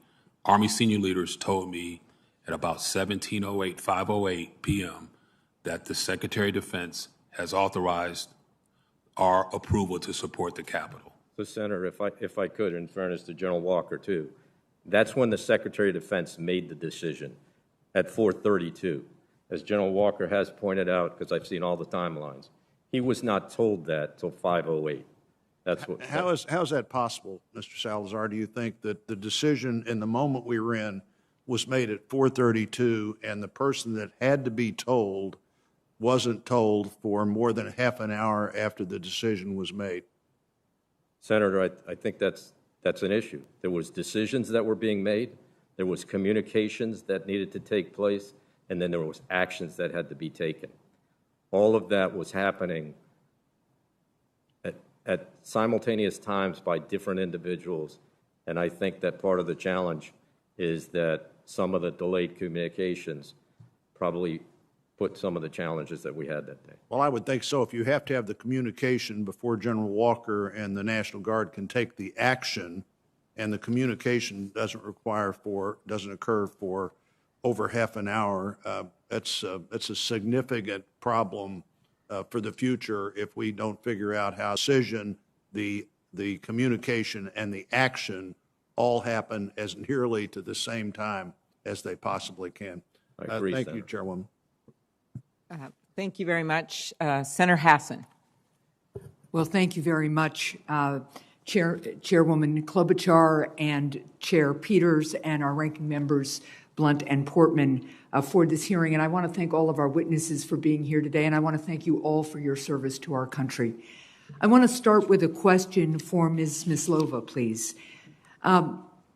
It's about a topic that I asked about last week. The Secretary of Homeland Security has the authority to designate events with national significance as national special security events, and these designated events receive expanded federal support for event security. Factors used to determine national special security event designations include the attendance of U.S. officials, as well as the size and significance of the event.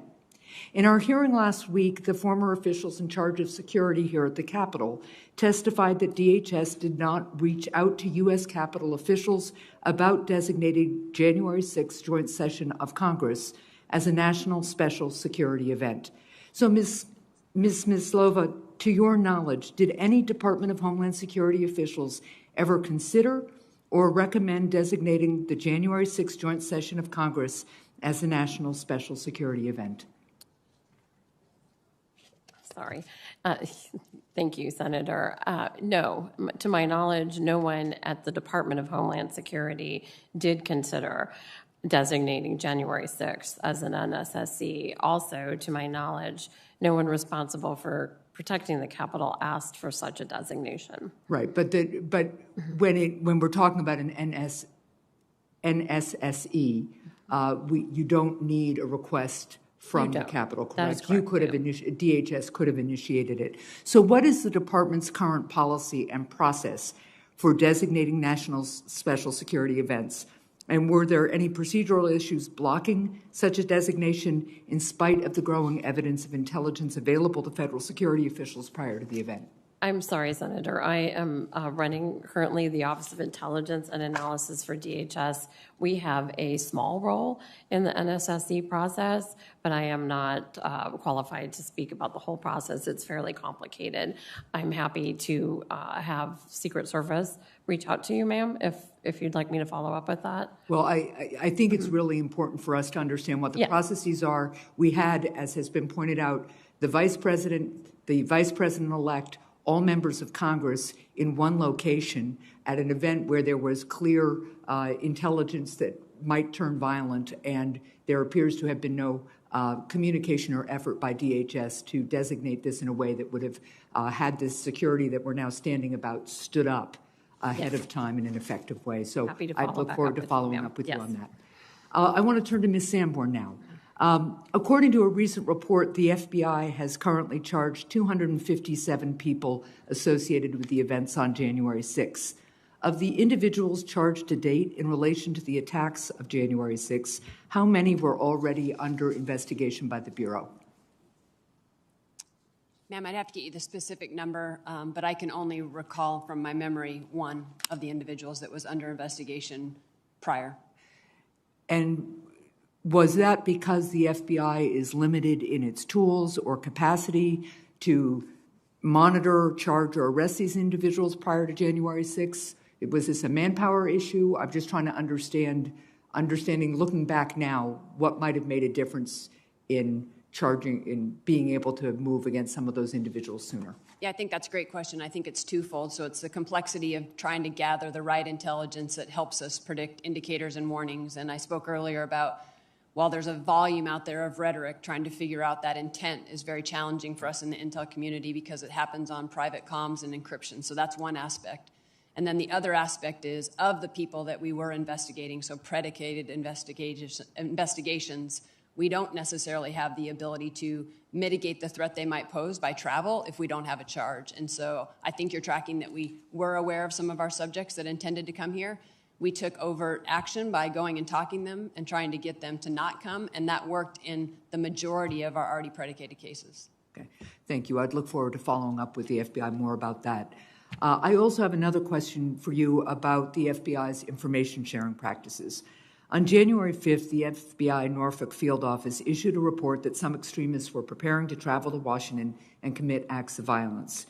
That report eventually made it to a U.S. Capitol Police analyst, but it didn't make it to the former Capitol Police Chief, Mr. Sund. So I think it's important for us to understand whether this was a failure in information sharing policy or practice. What's the standard policy for disseminating reports like that? Yes, ma'am, that's a great question. I'd just like to segue into that part of the reason we were able to get that intelligence report from the Norfolk office is because we made it a national collection priority for all 56 field offices to collect whatever they could on the joint session as well as inauguration. And so when they collected that information, they did follow our normal process, and I think we heard yesterday from the director, and went above and beyond that process. So they documented it quickly within the situational information report, and they disseminated it 3 different ways: in writing, via email, verbally, and then also put it in what we call the LEAP portal, which is available to all state and local partners across the United States. So I'm trying to understand, though, how it didn't get elevated or communicated to the highest level. Who was the highest official in the FBI to be informed of the intelligence? So I, similar to Director Ray, found out about it days after. And so I think it's very important to also caveat what that was. It was raw, unvetted information, and only because of the collection message did it get as quickly elevated to the Washington field office and disseminated to the task force officers. So thousands and thousands of tips come in just like this on every day, and not all of those get elevated to senior leadership. Except that this was tips about violence at the United States Capitol, where we were going to have all members of Congress, the current vice president, the vice president-elect. And so given the gravity of the threat, it is very hard for me to understand why somebody didn't pick up the phone. And I'd like to understand, too, whether any of the following were informed of the intelligence: the president, the White House chief of staff, the attorney general of the United States, the speaker of the House, or the Senate majority leader. Not to my knowledge, ma'am, and I think you heard the director say this yesterday, and I echo it 100%. Anytime an attack happens, we're going back, and we're going to figure out what we could have done better and differently. So I echo there's always processes that can be improved. Look, I will just say this, that one of the things before a major event that one should always do is figure out who the leadership is, and they should be talking twice a day on the phone for the week leading up at least. That's kind of standard practice, at least in the states that I'm familiar with. It's certainly standard practice for governors. And it is astounding to me that even if it's raw intelligence, given what the stakes were on January 6th, that kind of sharing wasn't routine and that it didn't happen. So I hope very much that we will look back at this and develop kind of standard operating procedures so that the leadership of security at the Capitol, the leadership of security in all the various agencies are sharing this kind of information person to person rather than relying on standard emails and the like. Thank you very much. I will say that's the purpose of the command post, but 100% echo your point, which is let's go back and figure out what we could do differently. Okay. Thank you. Thank you, Madam Thank Chair. you. Thank you, Senator Hassan. And for members of the Rules Committee, we're following the order set forth by the Homeland Security Committee, how they do their order. So if there's questions about that, that's how we're doing it today. And next is Senator Feinstein. Thanks very much, Madam Chairman. I'd like to ask this question. In August of 2017, DHS, Office of Intel and Analysis, and the Virginia Fusion Center issued a report days before the violent protests in Charlottesville, Virginia. The report warned that the protests could be among the most violent to date. It warned that anarchist, extremist, and white supremacist extremists are calling on supporters to be prepared for and to instigate violence at the 12 August rally. Now, this was very similar to what we saw in the lead up to the January 6th insurrection, when groups were actively planning to come to Washington and commit violence. Yet, there was no similar intelligence report by the Department of Homeland Security for this occasion. My question is why and what happened to change this procedure? Yes, Senator, thank you for that question.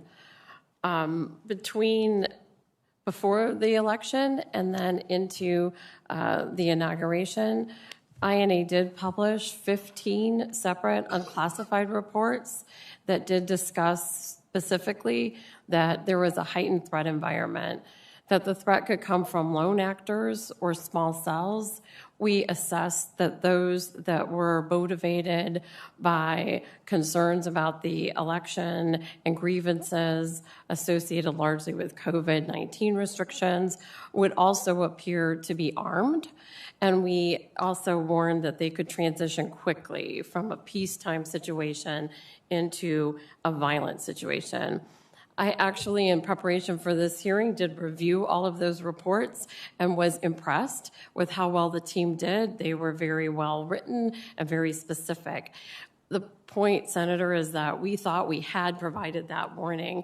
We did not have anything specific about an attack on the Capitol to occur on January 6th. So we did not issue a separate report.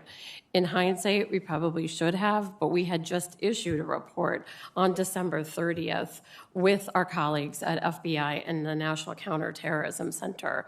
Well, we had thought, ma'am, that was sufficient. Yeah, I'd like to ask that you make those reports available to this committee. Happy to, ma'am. Please. Also, press reports indicate that Acting Defense Secretary Christopher Miller issued a memo on January 4th preventing the D.C. National Guard from receiving weapons or protective gear, interacting with protesters, or employing riot control agents without his personal authorization. Do you know of any other instance where a defense secretary required personal authorization before allowing National Guard troops to respond to an emergency? And I'd like to put the letter from Christopher Miller, Madam Chairman, in the file, if I could. Yes, without objection. Could someone answer that question? I'm sorry, Senator. I'll answer that question. I was waiting. Senator, I'm not aware of another letter from a secretary. But again, based on events in the spring and Secretary Miller being new to the department at that time and some of the things mindful that had happened, he issued that direction. That direction, though, again, I'd come back to the point that in order for National Guard members to deploy in civil disturbance operations, it requires the Secretary of Defense's approval. So just as, to be clear, there is no ability for the military to respond without the Secretary's approval for civil disturbance operations. Well, if I may, Madam Chairman, I'm looking at a memo for Secretary of the Army, employment guidance for the District of Columbia National Guard, dated January 4, 2021, I received it, and it responds to a memorandum regarding the district's request for support for the planned demonstrations from January 5th to 6th, 2021, and you are authorized to approve the requested support subject to my guidance below, subject to consultation. And then it points out a number of things that are not authorized. So this letter of January 4, I'd like to be in the record because somewhere there's a problem here. And I've been listening carefully, trying to find out what the problem is, but there were certain reports that just were not issued, and they were of an intelligence nature. And I I'm curious about finding out which ones essentially did what. So if you have any response to that, other reports, and could let this committee know, it would be appreciated.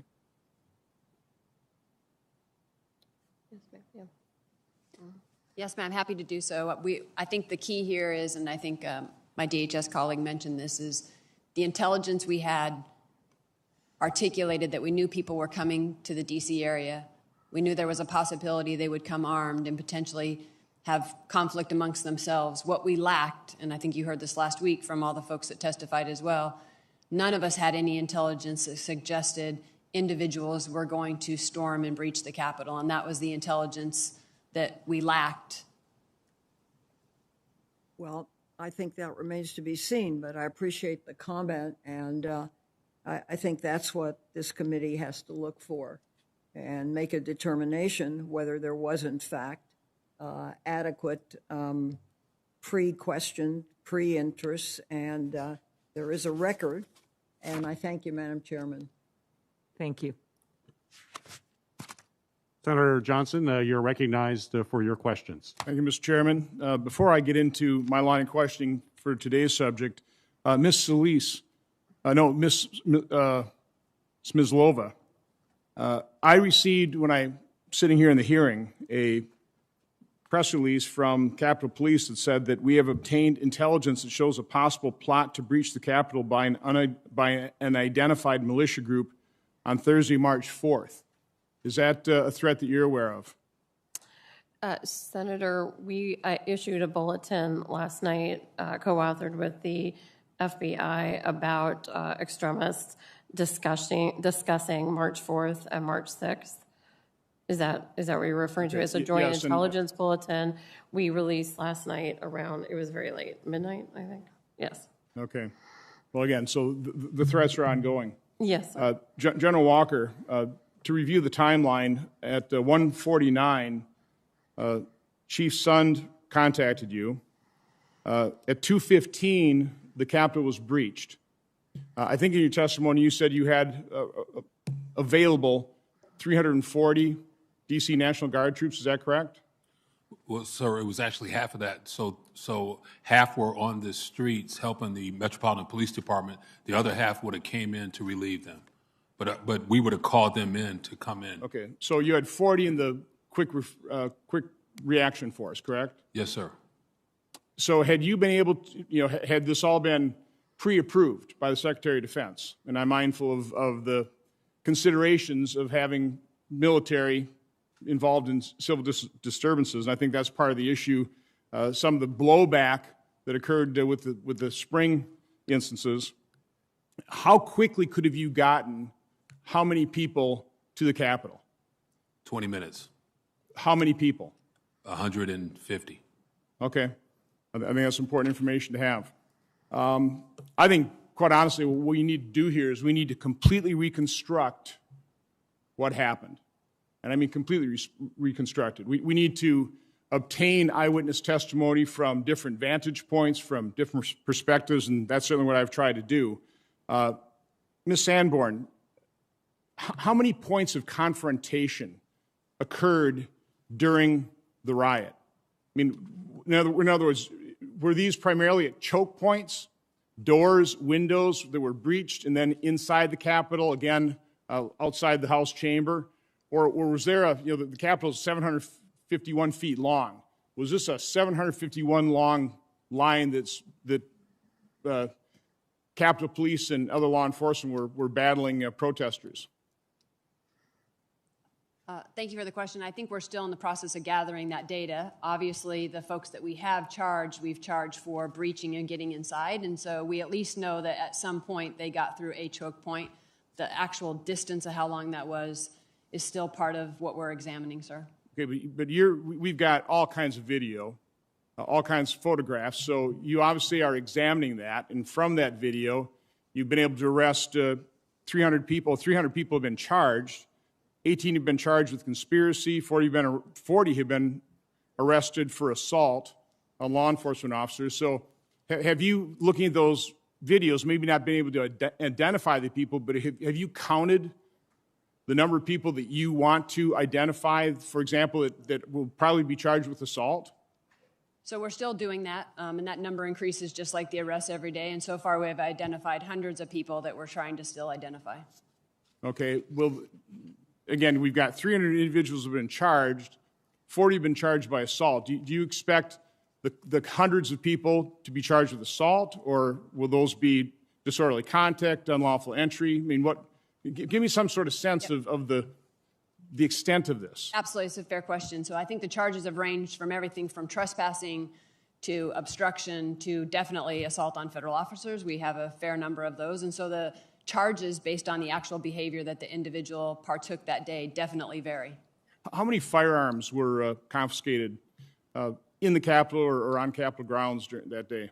To my knowledge, we have not recovered any on that day from any other arrests at the scene at this point. But I don't want to speak on behalf of Metro and Capitol Police, Okay. but to my knowledge, none. So nobody's been charged with an actual firearm weapon in the Capitol or on Capitol grounds? Correct. The closest we came was the vehicle that had the Molotov cocktails in it, and when we did a search of that vehicle later on, there was a weapon. But How many shots were fired that we know of? I believe the only shots that were fired were the ones that resulted in the death of the one lady. Okay. Well, again, I appreciate the chair's comments about a bipartisan, nonpartisan investigation here, seeking out the truth. That's what I'm trying to do. Cognizant of how I was reacted to by offering an eyewitness account at the last hearing, I'll risk entering another piece of reporting into the record. This is from the New York Times. Hopefully that'll be viewed more favorably. The title is A Small Group of Militants, Outsized Role in the Capitol Attack. In that report, it says federal prosecutors have said members of the Oath Keepers militia group planned and organized their attack and, quote, put into motion the violence that overwhelmed the Capitol. The reason I'm entering this in the record and read that quote is that it really does seem to align with the eyewitness account that I read portions of in the record last week. No conspiracy theory, just an eyewitness account from a knowledgeable observer. I didn't get to the point of the actual attack, and I want to just read a couple excerpts. This is the title, Provocateurs Turn Unsuspecting Marches into an Invading Mob. And again, these provocateurs are primarily white supremacist groups. Then a loud bellowing shout from behind, quote, forward, do not retreat, forward. Then two other men standing across from one another on the high granite curbs on either side of the footpath bellowed variations of forward, do not dare retreat. Some made direct eye contact with people and pointed directly at them as if trying to psych them into submitting. A third man standing on a chair also shouting forward, reached down and grabbed me by the shoulder and barked, don't retreat, get back up there. It wasn't an expression of enthusiasm or solidarity. It sounded like a military order. And it wasn't from a wild-eyed kid. This guy was probably in his 50s. He looked furious with me. Nobody seemed aware the Capitol was physically under attack. The tear gas caused pandemonium. But there was still no stampede, and people helped create or widen paths to allow others to leave the area. Then from the north, a column of uniformed, agile younger men walked briskly, single file toward the inaugural stand. They came within 2 feet of me. Their camouflage uniforms were clean, neat, and with a pattern I couldn't identify. These were the disciplined, uniformed column of attackers I had seen.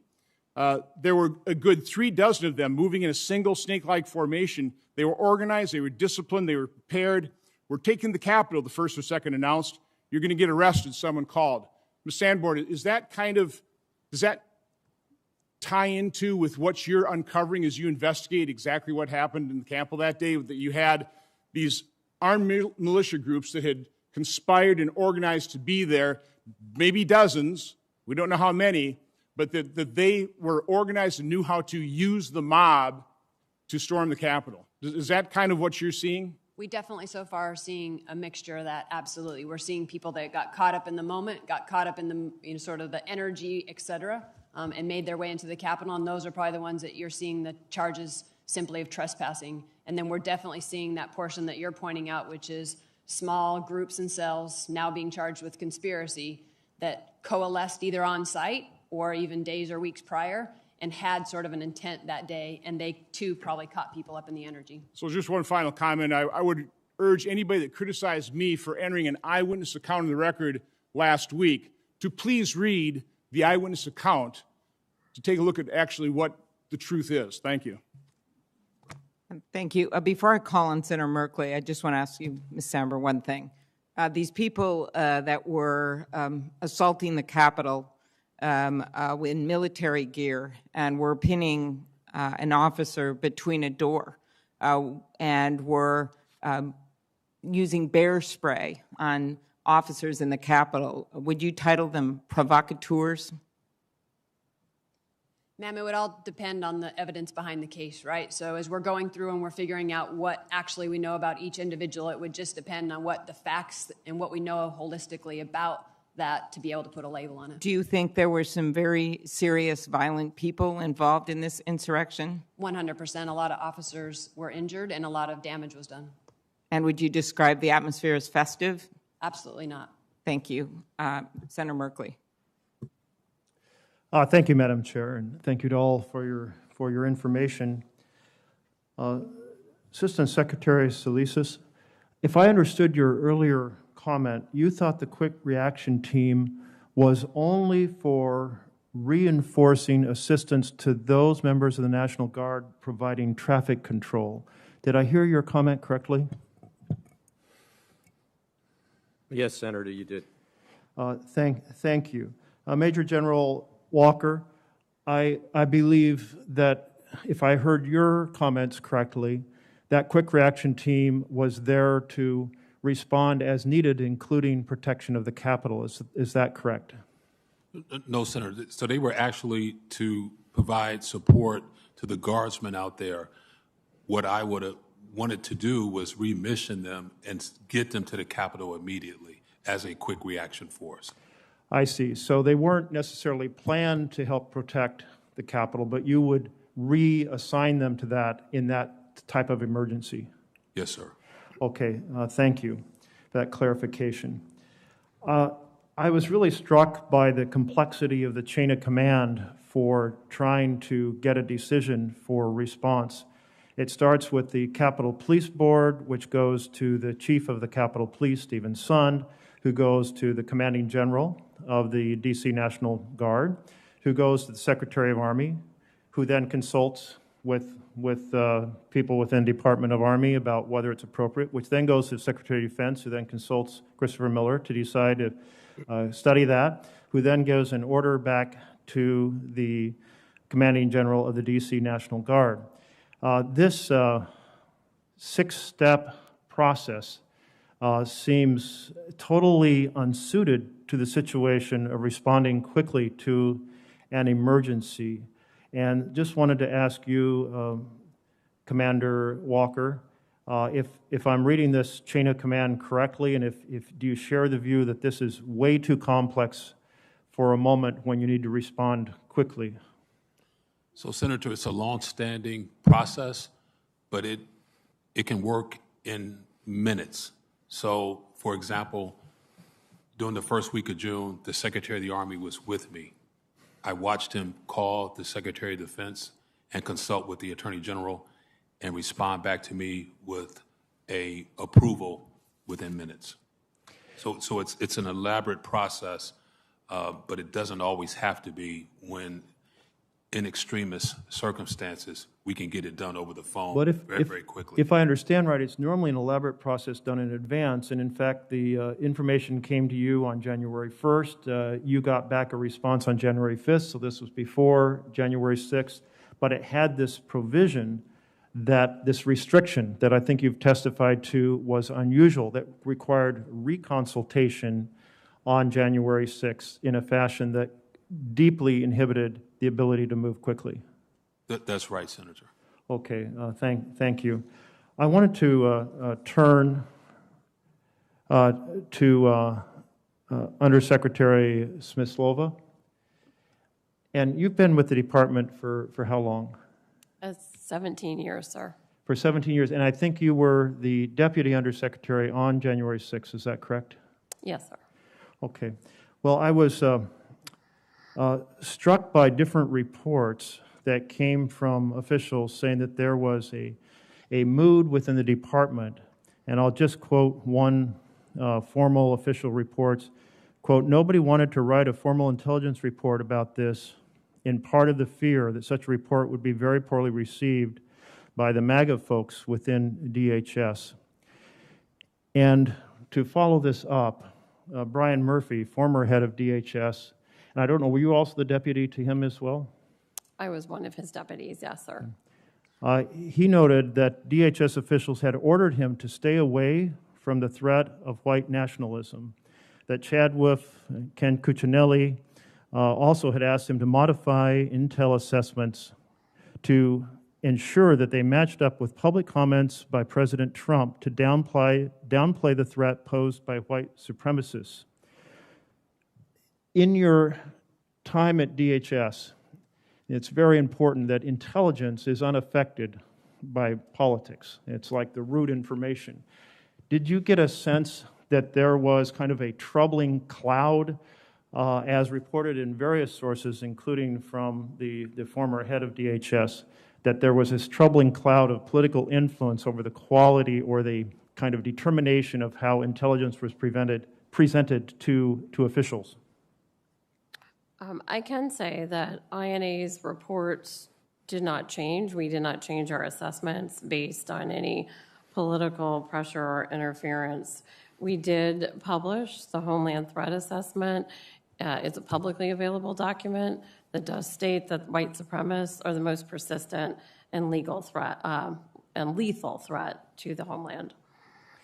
So did you ever feel any pressure or receive any encouragement, even kind of in a less informal way, I'm not talking about a written document, that you needed to be very careful about clarifying the threat posed by white extremists? I did not personally receive that. And do you consider Brian Murphy's report that that type of pressure was applied to be accurate or inaccurate? He has, his is a whistleblower complaint, and it is still being adjudicated. No, I understand, but I'm asking you, you were right there in the leadership. You never got a sense that there was any type of political influence like he reported regarding encouragement to downplay? I did not personally have that influence pushed upon me, sir. Okay, thank you.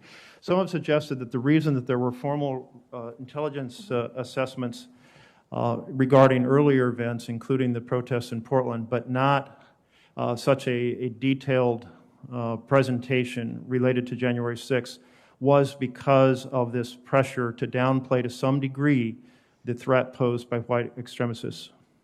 I would like to point out, sir, that the two instances are very different. Our support during some of the civil unrest and the protests, specifically in Portland, were at the direct request of our own DHS federal law enforcement partners.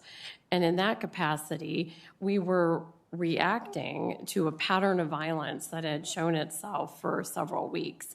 Our open source team did an excellent job in many instances of providing specific information that kept those officers safe. They were reporting things like bricks may be used today as a weapon, another day it might be bug spray combined with leaf blowers or lasers.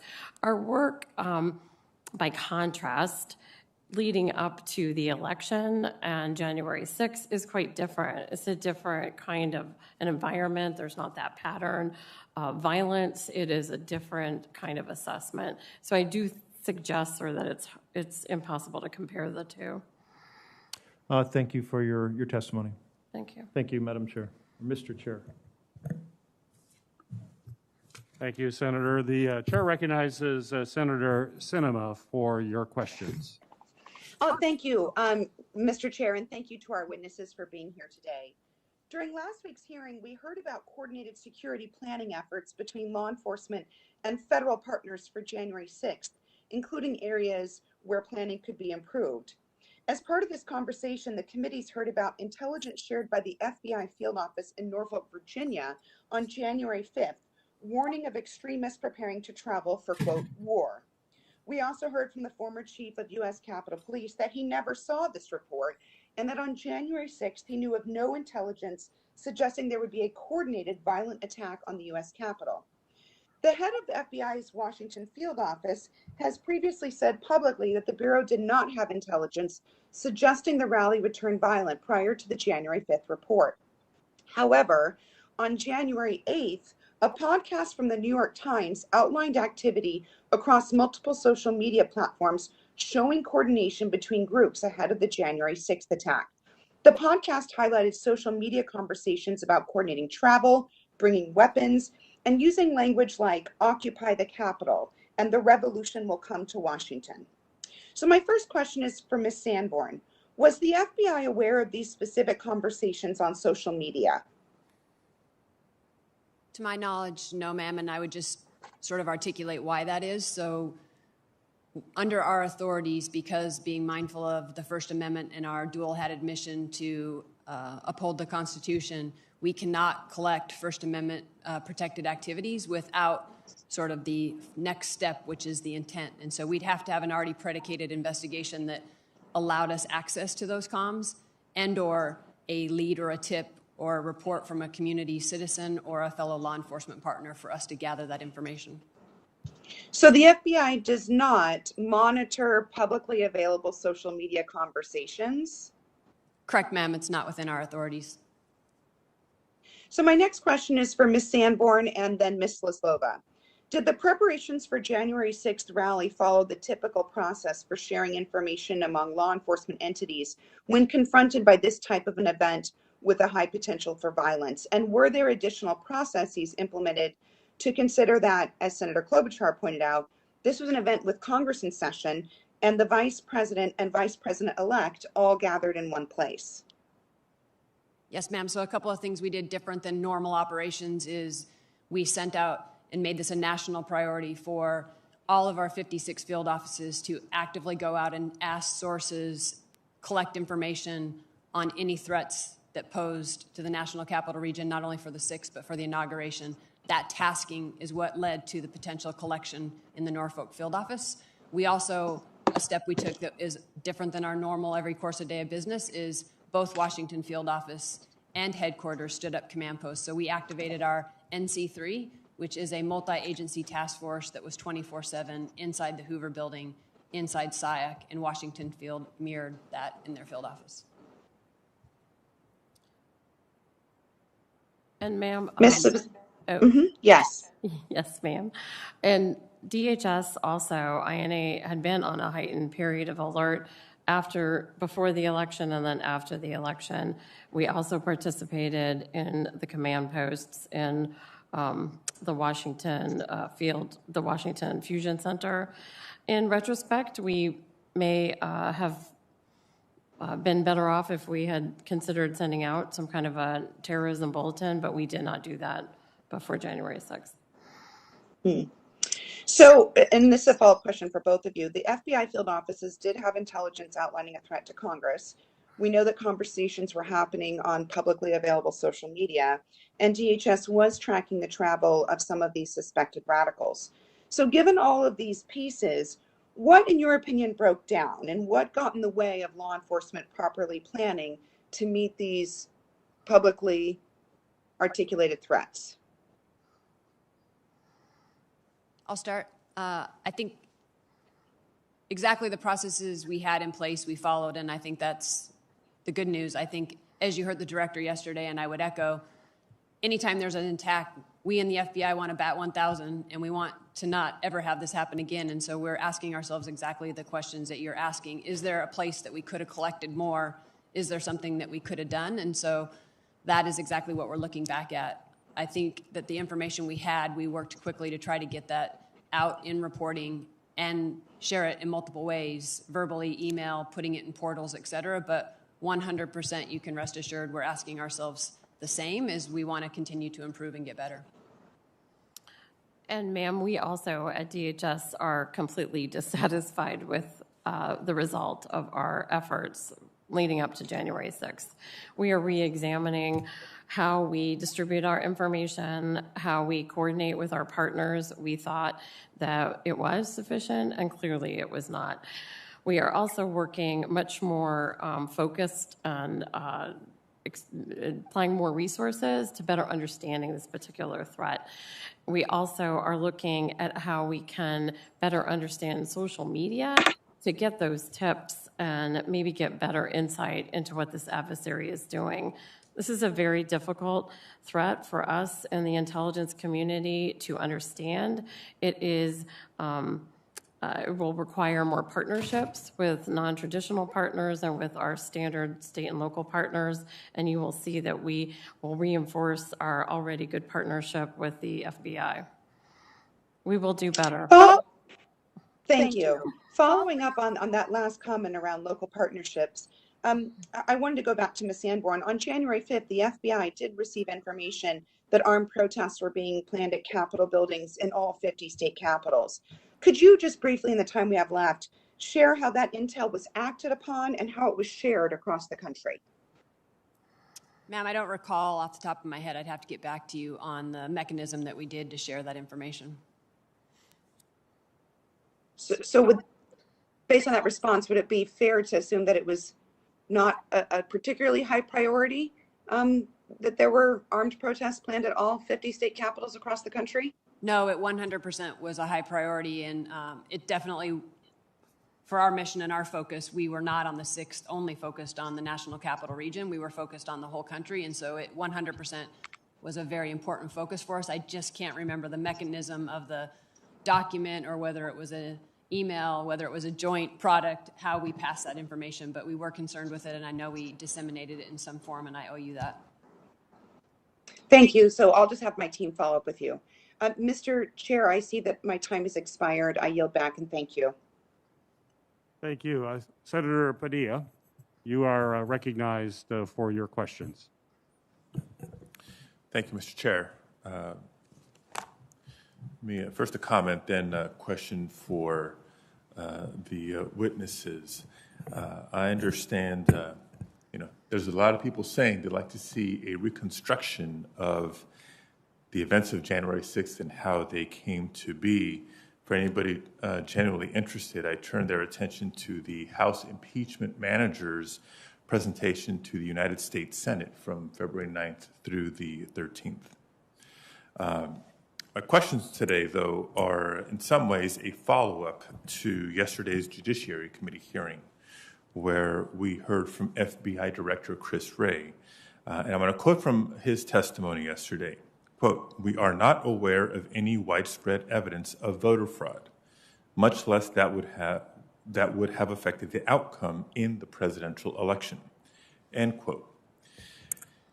And yet former President Trump and other people with influence continue to spread lies and disinformation about how the November 2020 election was stolen. Former President Trump continued this effort most recently at the Conservative Political Action Conference on Sunday, falsely claiming, and I'll quote from him, "We did even better in the second election than we did in the first. You know, I won the first. We won the second. We did much better." Prior to joining the United States Senate, I served for 6 years as California Secretary of State, which includes the responsibility of serving as California's Chief Elections Officer for the most populous state in the nation. I know Trump is lying. We all know Trump is lying. FBI Director Wray told us yesterday that one of the biggest challenges the government faces in confronting domestic terrorism is separating the signal from the noise. This was particularly true in the lead up to the January 6th insurrection, when people of influence, particularly former and current elected officials, continue to spread lies and disinformation about election integrity. I would imagine that creates a lot more noise, unnecessary noise, counterproductive noise, dangerous noise for you all to have to sift through. I suspect it also serves to radicalize some number of people to actually take action, including violent action, just as we have seen for years with jihadist propaganda and other forms of foreign terrorism. So my question for each of you, two questions actually. One, does the perpetuation of disinformation about the 2020 election make your job harder, and how?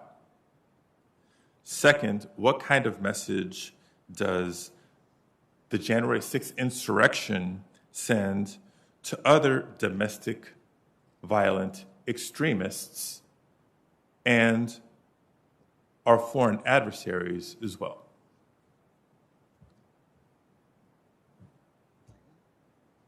I'll start. I think I'd start with pinpointing the specific thing that just drives somebody to mobilization is very, very, very difficult. And it's probably more complex in the domestic violent extremist space than any other of the terrorism threats we face.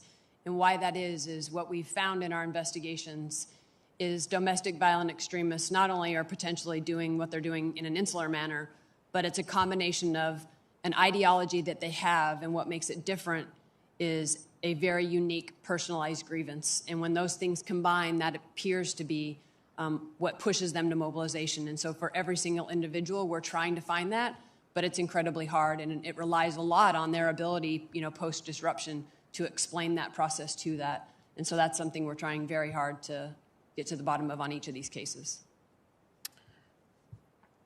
And sir, we did warn in our National Terrorism Advisory System Bulletin that we assess perceived grievances that are fueled by false narratives could continue to mobilize or incite people to commit violence. So to that extent, yes, false narratives are difficult.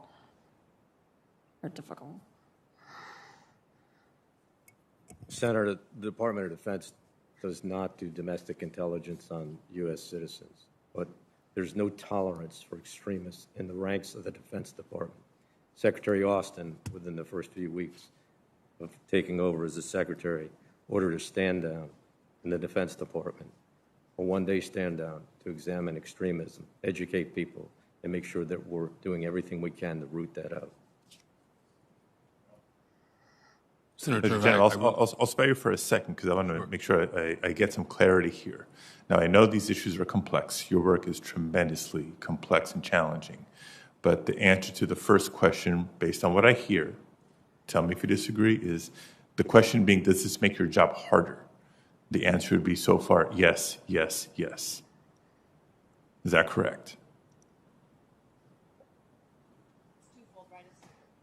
It's twofold, right? It's volume. Any more volume makes it harder. And the more variety of things that inspire people definitely makes pinpointing it to a specific one challenging. And so variety of inspiration combined with amount of rhetoric out there definitely are two things that add. Okay. And in the limited time I have left, I want to make sure we address the second question, which is, what message do you believe this is sending to other domestic violent extremists, let alone foreign adversaries? We do assess that the breach on the Capitol could inspire others to act, if that's what you're asking, sir. I agree. Anytime an adversary is successful, others pay attention, and so we're worried that this would be an inspiration. I agree with that. I agree as well, sir. Thank you. Thank you, Madam Chair. Thank you, Senator. Just for planning purposes, before I recognize the next member from my committee, our witnesses, you've been here a long time. So what our plan is to give you a little, in the future here, the near future, a chance to stretch a little bit. I'm going to recognize one more senator from my committee. Chairwoman Klobuchar will recognize one from her committee, then we'll give you a 5-minute break. So with that, Senator Rosen, you are recognized for your questions. Thank you, Chairman Peters. I appreciate you and all the other senators on the Rules Committee for bringing together this joint hearing. Is really important, and appreciate everyone for being here. In October 2020, DHS warned that, and I quote, racially and ethnically motivated violent extremists, specifically white supremacist extremists, will remain the most persistent and lethal threat in the homeland, unquote. And that, quote again, violent actors might target events related to the post-election period, unquote. According to a former DHS Assistant Secretary for Counterterrorism and Threat Prevention, the Office of Intelligence and Analysis, or INA, was aware of the potential for violence on January 6th, and I quote again, but for reasons of fear, didn't want to formalize reports. We know Senator Merkley asked you this question already. But in fact, the day before the attacks, INA sent a national summary to law enforcement partners stating that there was nothing significant to report. Nothing significant to report.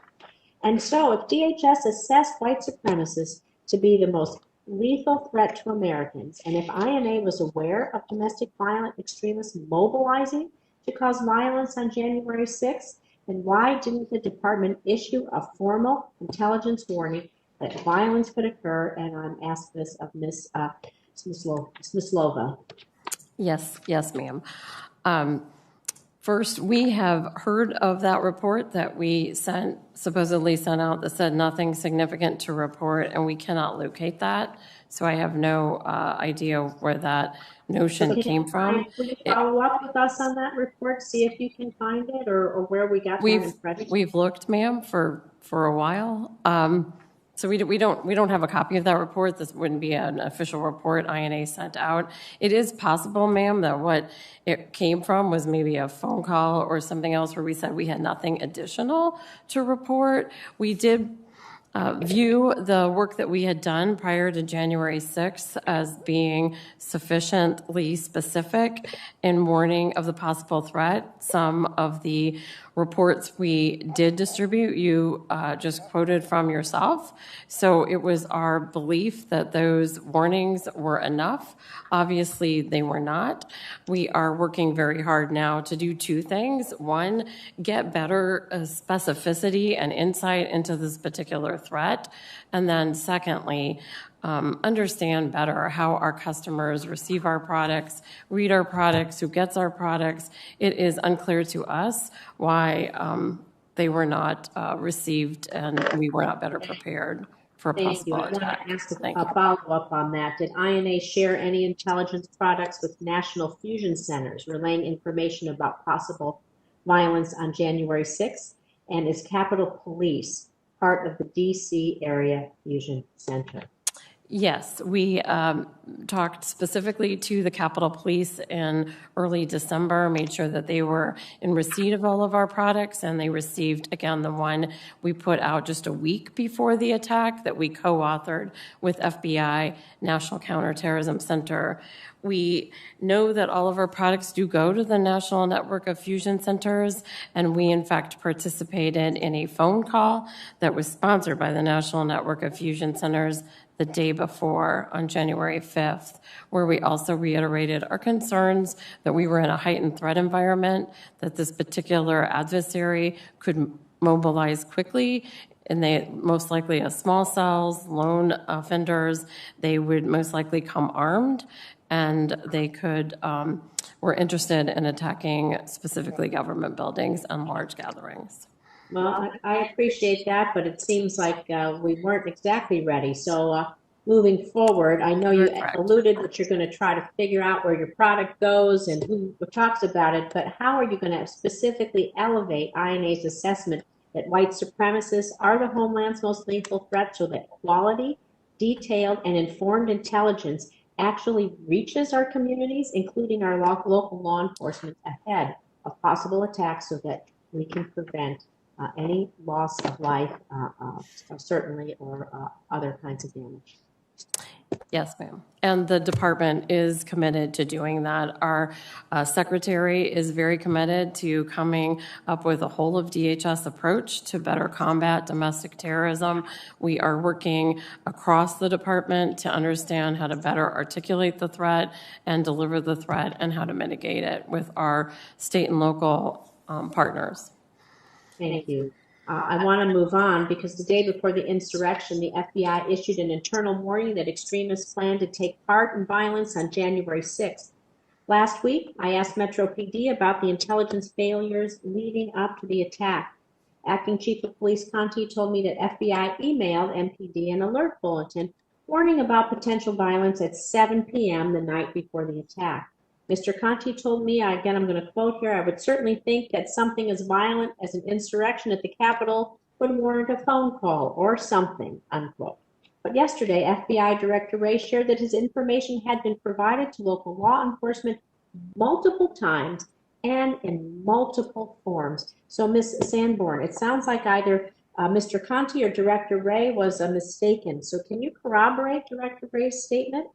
And if indeed the warning was only sent in writing, why didn't the FBI go a little bit further? Why did it not alert local law enforcement about the possible violent insurrection in a manner more consistent with the gravity of the threat on our campaign?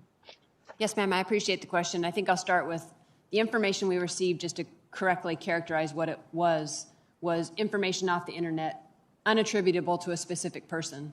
That being said, the content and the suggestion of what may or may not happen was concerning enough that based on our prioritizing this as a collection priority for our 56 field offices, they quickly wrote that up and within the hour had that information to the Washington field office. They wrote it up in a document specifically for dissemination to state and local partners, but really they tried to belt and suspender that together. They wanted to make sure that we just didn't rely on the dissemination of a product, that we also followed up with an email. So it went out in an email to all task force officers on the Washington JTTF task force. And there's numerous of those from the National Capital Region that received that email. Still, on top of that, they didn't want to rely on just the email and the written document. In one of the command post briefings that they were doing back then, every couple of hours, they specifically stood up and talked about this to try to have a common operating picture of what this information was. And then still to go a step further and not rely on just that and make sure that we broadened the visibility, not just to the National Capital Region, but we opened that aperture to the whole country for our state and local partners. We posted that situation information report on what we call the LEAP portal, which is available to all state and local partners. And why that's significant is it gives them awareness, but it also gives them the opportunity to maybe even potentially add collection to what our piece that we got from the social media posting online. Thank you. I know my time's expired, so I'll take this question offline, but you're encountering so many online threatening posts. We need to maybe change the definition of specific threats, raise them up. Thank you. Very good thoughts, Senator Rosen. Next, Senator Warner from the Rules Committee. Thank you, Madam Chairman. And let me also agree with you and Senator Rosen that the cross-pollination that takes place on social media platforms and on the dark web need to be pursued. I appreciate Ms. Sanborn's appropriate response that you not arbitrarily collect off of American citizens if there's not some nexus. But I do think it's important, and I think others have mentioned this, that domestic violent extremists didn't start with January 6th. They didn't start with Donald Trump. They're not going to end with January 6th. They're not going to end with Donald Trump. In my state, we saw a few years back the Unite the Right rally at Charlottesville, where many of these same groups and affiliations came together in another violent effort where one protester was killed, and fortunately we lost a couple of members of our state police. Director Ray has repeatedly said in testimony before the Intelligence Committee, the Worldwide Threat Assessment, that domestic violent extremists are a major national security threat to this country. I personally believe that message was downplayed during the previous administration because they didn't want to hear it. And what I want to start with Ms. Lova and Assistant Director Sanborn. Director Sanborn, it's great to see you again, is that recognizing the constraints that are placed upon you in terms of collections, but also acknowledging that this threat has been around for some time. The FBI in particular has acknowledged that it is an extraordinary, major, severe threat. What have you both been able to do in engaging in open source intelligence and independent research communities to better identify these DVEs?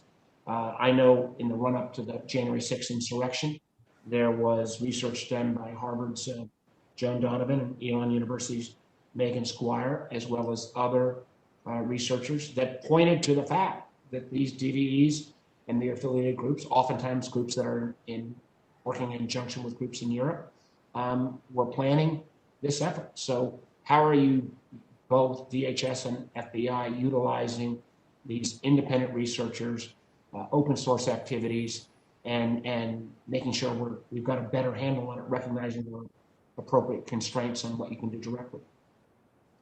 Yes, Senator, thank you for the question. We just last week met as Inside INA to discuss contracting with some of those experts outside. We are aware that we need to invest more in our understanding of domestic terror. We understand as well that it will require a different approach than a traditional intelligence community approach. We must use different sources to understand this threat. We are looking to get outside experts, invest more in-house. We are secondly looking at how to better understand the social media world so that we can better focus on where we might actually find specific and insightful information about what the adversary is thinking about. We are additionally working to partner more with our state and local colleagues who we know have a different perspective of this threat and have more information in some cases than we do. And we are also, again, partnering more across the department and with our federal partners, increasing our relationships with FBI. Thank you, Senator. Nice to see you again as well. I'd sort of say what we're trying to do, and I'll put it in 3 buckets really for you. Increasing our private sector outreach is 100%. I have a section just inside my division that does nothing but partner engagement. We have found that the better we educate them on the threat we're facing and painting a picture for them of what those threats we are, they're better able to pay attention and collect and refer information to us. And that is helpful. And I think that's why when we talk about the fact that 50% of our tips and leads to our cases or predication for our cases come from that relationship and that education. We're also, same as my colleague said, using the state and local partners. So we leverage the fusion centers a lot and their ability and their expertise. And the Orange County Fusion Center in California is a great example of leading sort of the analytics of social media and leveraging their expertise to predicate cases. And they were actually behind the predication of the case, the base that we disrupted. And then last, I would say, challenging ourselves for better collection inside, right? Trying to point our sources and our collection to be in the right places to collect the intelligence that we need. And that is what led to the Norfolk SIR. That is us pointing our collection in a space that gathered that information. I have to tell you, respectfully, I'm pretty disappointed with both of your answers. This is not a new threat. We've seen since 2016 election how foreign adversaries manipulate social media. We hear repeatedly from DHS and FBI that we're going to get better at collecting. We saw the Unite the Right rally in Charlottesville. We heard people say we're going to get better at collecting information and better partnering. Neither one of you referenced there's literally a host of experts at academia, at organizations like Graphica, and others that are monitoring the DVEs and their activities, oftentimes in their connections to anti-government groups in Europe, again, oftentimes amplified by nations like Russia. And I just, we're always going to get ready, and then we're somehow surprised when we see the kind of chaos that took place on January 6th. We can't always be saying we're going to do better next time when this threat has been around for years. It is not going to disappear with Donald Trump. There's never been somebody that was as active in encouraging these kind of individuals. But we got to pick up our game. And I do think the academic researchers are a tool that we need to better develop. I think we need to work, it was from the intel side with some of our foreign partners. Again, many of these groups have connections to foreign anti-government extremists. And I'll just close. I know my time's going out. This is not directly you, Director Sanborn, but I had a number of senior conversations with FBI officials both January 5th and January 6th, where I was constantly reassured, don't worry. We think from the FBI standpoint, we've got this pretty well under control. That was not the case, and we now have the capital of the United States desecrated. And for our adversaries, I say from an intel standpoint, the Vladimir Putin's and the Xi Jinping's of the world, the images of those marauders across the whole world is going to be a price that we'll be paying for many years to come. Thank you, Madam Chair. Thank you very much, Senator Warner, and thank you for your work as chair of the Intelligence Committee. We're now going to break 5 to 10 minutes, so we will be back at that moment. Thank you.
We'll come back to order.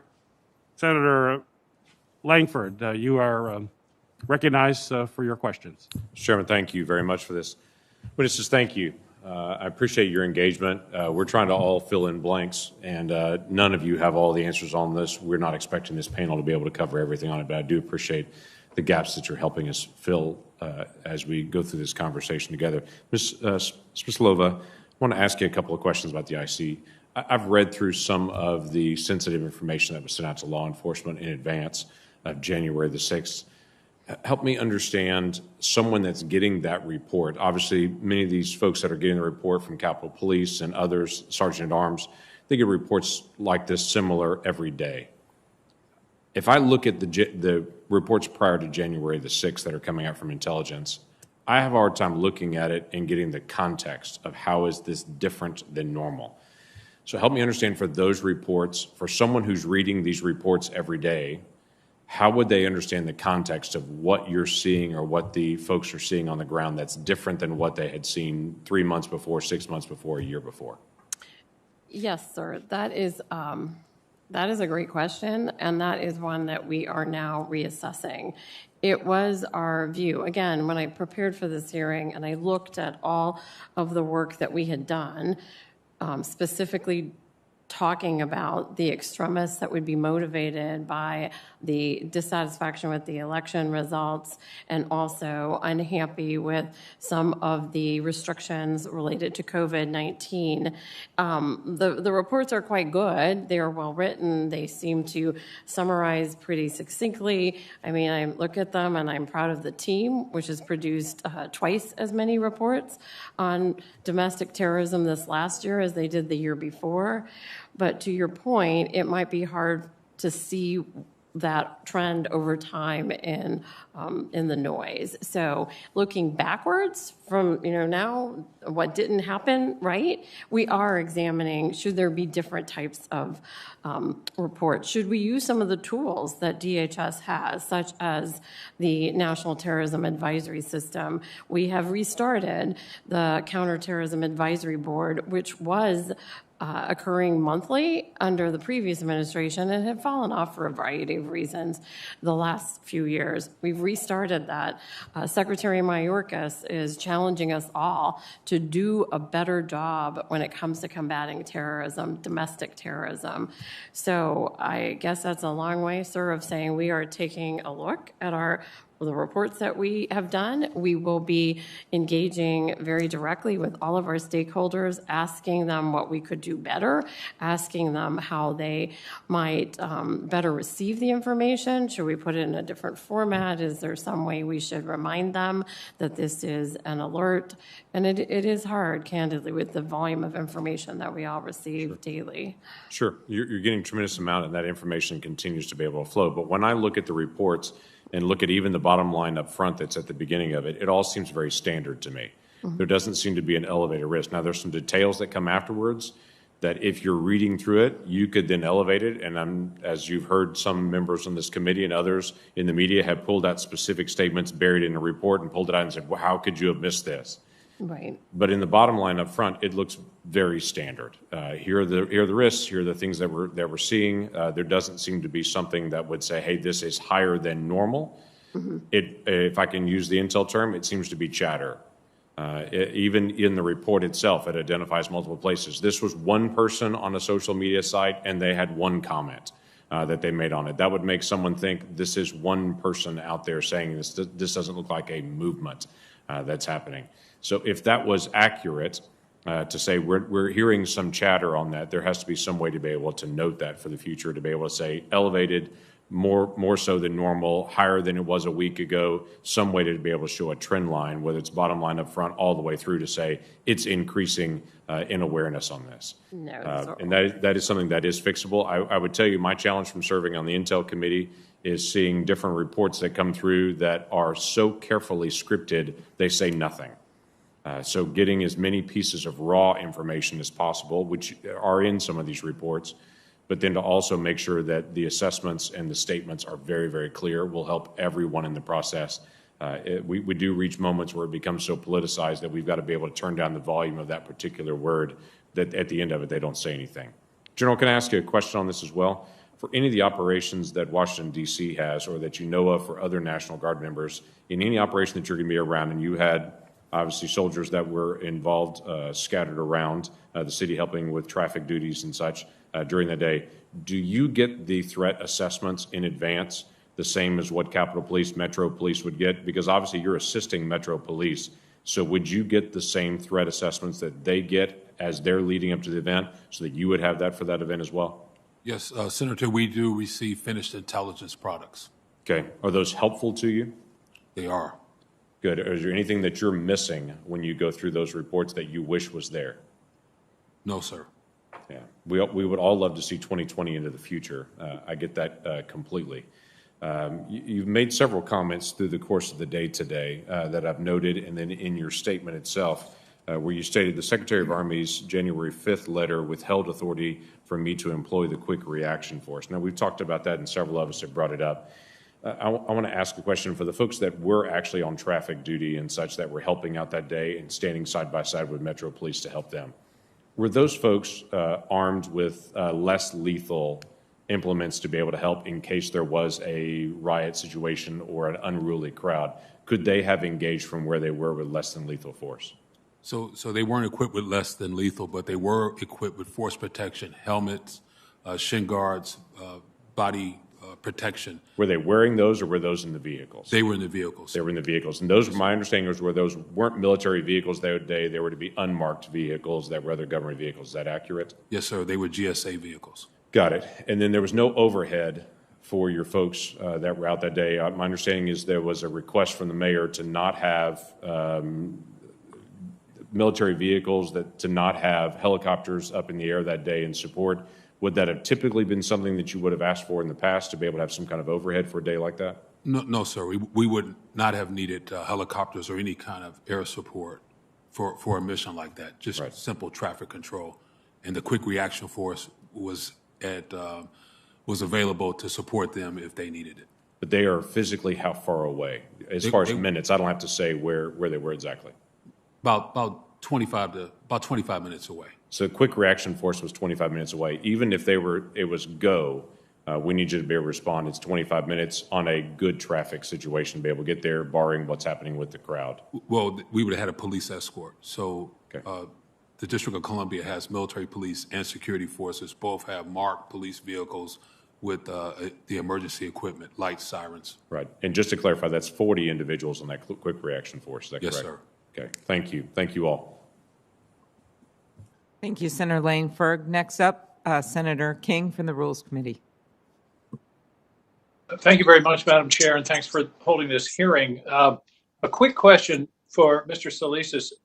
I know the Defense Department has its own intelligence service, the DIA, and this is a question for the record. I would appreciate it if you would check and provide to the committee whatever there are in the way of intelligence products that were available to the Department of Defense in the week prior to, and the day, particularly the day prior to January 6th.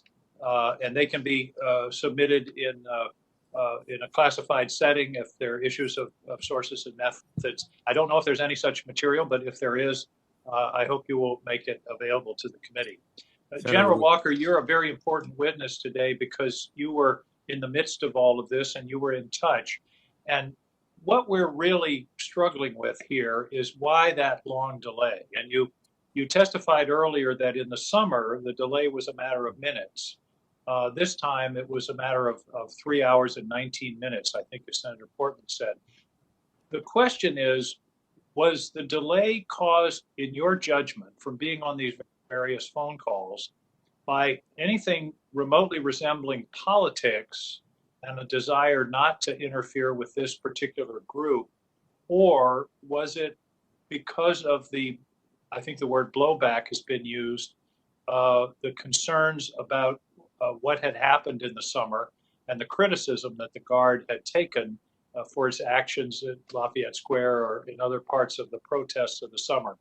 What do you think was going on here in terms of why this matter took so long to respond to?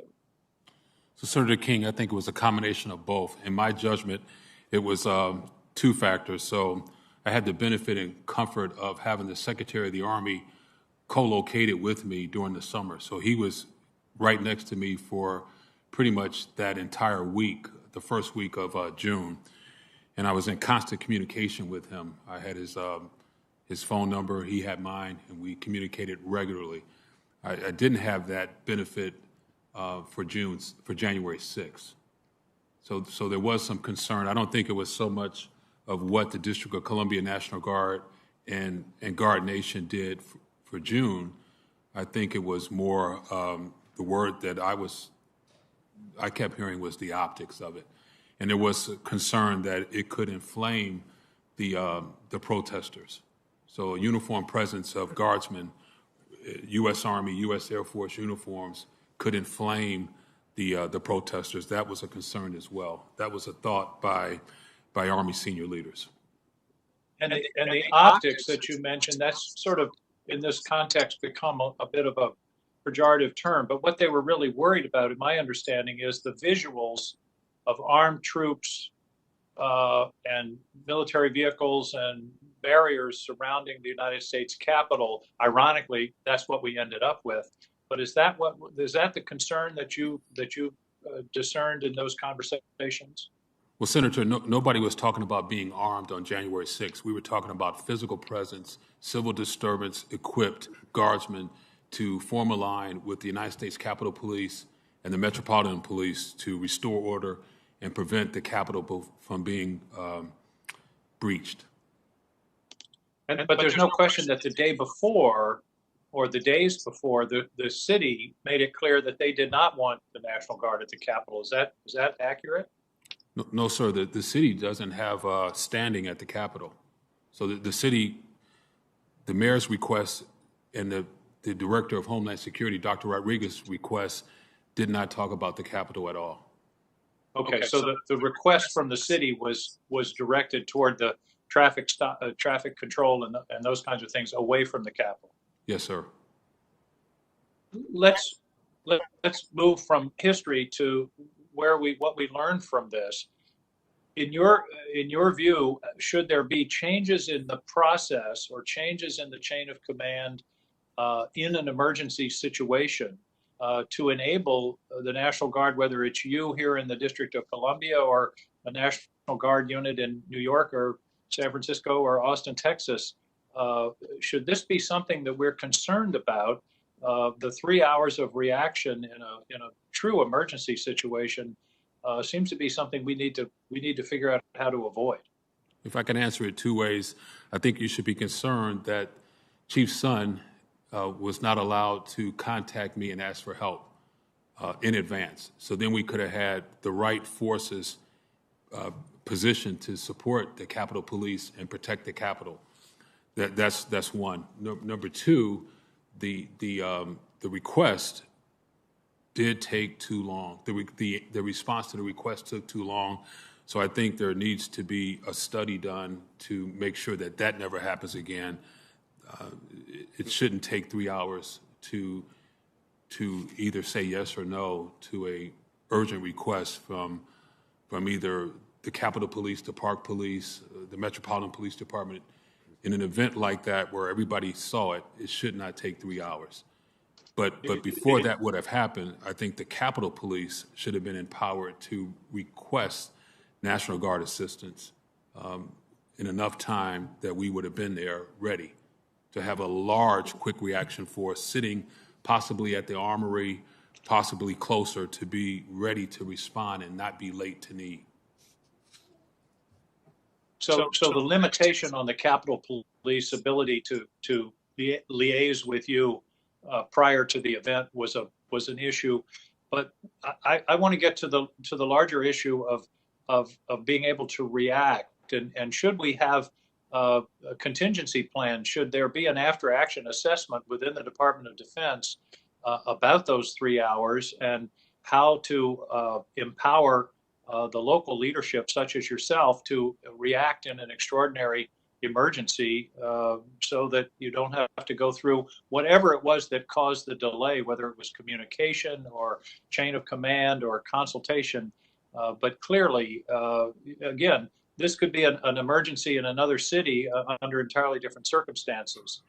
So- Don't you think it would be prudent for us to have a contingency plans that would Of course. Yes, be sir. more expeditious? So emergency authority to act in an emergency, to witness what occurred and to be able to respond, yes, I think going forward, somebody should consider, at the Department of Defense, should consider how the District of Columbia National Guard is able to respond in a much more expeditious manner.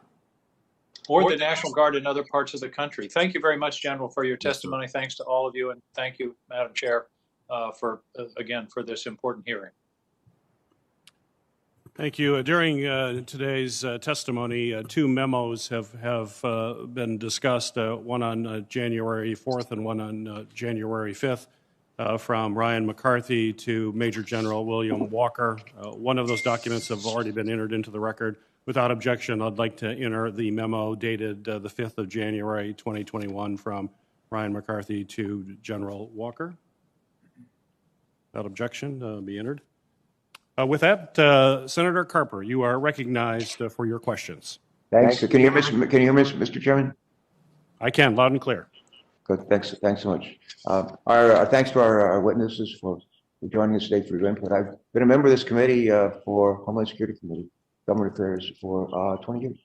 And one of my favorite memories of serving on this committee came at the end of a tragedy, and that was the attack on 9/11. And a bipartisan commission was created. The co-chairs were Lee Hamilton, one of my mentors in the House of Representatives, Congressman from Indiana, as I recall, chaired the Foreign Relations Committee, and a fellow who's a governor from our neighboring state of New Jersey, Tom King, and the Republican, and the two of them provided great leadership. The panel included the former Secretary of the Navy, John Lehman, just a bunch of wonderful people. And they worked together on the heels of 9/11 and produced, I think, something like 41 recommendations to Congress and the President at the time, George W. Bush. 41. And we knocked it, I think, about 36 of them, which is pretty amazing when you think about how hard it is to get stuff done around here today. But I have a question. I think we need to create a 9/11 style commission to look at the failures that led to the devastating attack on our Capitol on January 6th, just like we needed one 19 years ago. A question, if I can, for the Sunborn. Do you agree with the need for a commission, sort of 9/11-like commission, nonpartisan, led by just terrific citizen human beings? You agree that there was a need for a commission to analyze what went wrong? Go ahead, please. Thank you. Sorry, you broke up a little bit, but I think you're asking me if I agree that something I similar. think I can barely hear you. I think you asked me, you're breaking up a little bit and hard to hear, Yeah. that do I agree that something similar to a 9/11 commission is worth having in this instance? And I think That I was would my just, question, yes. I think I would just say it this way. I've been involved in numerous after actions, lessons learned, and I can't think of a time where we haven't learned and improved. So I think anytime we can reflect back and learn, it's value added. Yeah, a follow-up question to that, if I could. How can we ensure that a new 9/11 style commission examines the root causes, not just the symptoms of problems? I'm a big root cause guy. And but how can we make sure that if we were to establish a 9/11 style commission that would examine the root causes, and that includes the threats posed by domestic terror?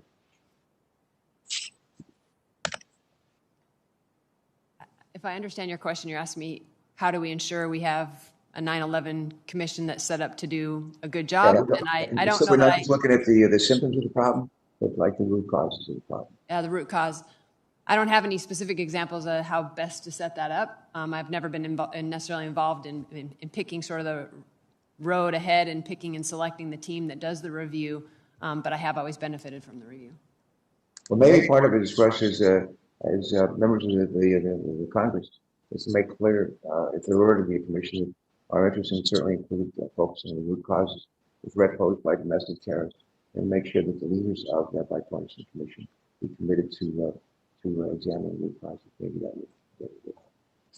A second question, if I can, for Ms. Sanborn. And this is a question related to intelligence failure. A large part of our conversation from last week's hearing focused on raw intelligence from the FBI that was shared, I believe, by email just the evening before on January 5th with a lower level person and at the Metropolitan Police Department. And it was not shared with any senior official, even though we've seen that actual intelligence that something awful was going to happen the next day that could lead to murder and mayhem. But Senator Carper, it's a little hard to hear you. I know our witnesses are. Yeah. You might want to just speak a little louder and slower or something. Yeah, it's your. Right. It's not you. It's your. Yes, go ahead. Usually it's me, but this time I think it's not. But I guess my question is, what happened? Somebody knew something awful could happen. Somebody knew, and they sent an email the evening before the event. I mean, why would somebody pick up the phone and call us a senior official and say, we just have this information and we're like 12 hours away, we need to do something. And somebody, instead of doing that, sent an email. Ms. Sandler, could you just shed some light on how exactly we missed some of the grave warning sites until like the very last minute? How did this happen? Yeah, thank you for the question, sir. I think I'll start with the piece of information we received, again, was a non-attributable posting to a message board. And so very raw, very unvetted. We actually didn't receive that information until very late in the afternoon on the 5th and almost into the evening. And because of our emphasis on we need any intelligence, even though it was raw, unattributed, and unvetted, the Norfolk office quickly wrote that up specifically in a document following our processes to disseminate that. So a situation information report is for the intentional purpose of sharing that with state and local partners. Not only did they write that up because they knew how important it was to get that information out into hands of folks that might need it, our state and local partners. Within 40 minutes, they sent an email to the Washington field office with that information, and Washington field office also then followed up with an email to all task force officers. And so several different mechanisms were happened here, and we like to use the phrase belt and suspenders. We didn't want to make sure that one method of communication failed, so we wrote it up in the document for dissemination. We sent it in an email to all task force officers in the National Capital Region, and that does include Washington Metro as well as Capital. But again, not wanting to rely on those two mechanisms only, it was then briefed verbally in a command post, an interagency command post, that we were doing briefings every couple of hours so that every agency in that command post had what we call a common operating picture, knowing what all of us knew at any given time. It was briefed at 8 p.m. on the evening of the 5th. And then taking it one step further, because we didn't want to limit our aperture to just the National Capital Region, because there's collection opportunity out there for all state and local partners and federal partners to help us, we loaded that suspicious information report into what we call the LEAP portal, and that is accessible by all state and local partners. So we really tried in various ways to make sure that we did not rely on one communication mechanism and really tried to rely on several so that the information would get to the right people. Yeah. I'll close with this. I don't know if anybody picked up the phone and called somebody in charge and said, we've got a problem here. And we're 12 hours away from seeing that problem up front and in person. We need to do something. And all well and good about sending out emails and helping people and that sort of thing. But somebody should just pick up the phone and say, we need to do something. This is urgent. I'm not sure to get it. Thank you very much. Thank you very much, Senator Carper. Next, Senator Ossoff. Thank you, Madam Chair. Thank you to the panel. General, thank you for your service. In response to Senator King a moment ago, he noted your testimony from earlier today that you had seen the requisite authorities granted for the DC Guard in a matter of minutes in the past. In this case, it took over 3 hours. And you stated you believed it was a combination of political concerns and optical concerns that led to that delay. Can you please break down which concerns you believe were political, which you believe were optical, and what's the basis for your assessment that the 3-hour delay was a function of political and optical concerns? Well, I don't think it was so much political. It was, let me focus on the optics, because that's what I heard.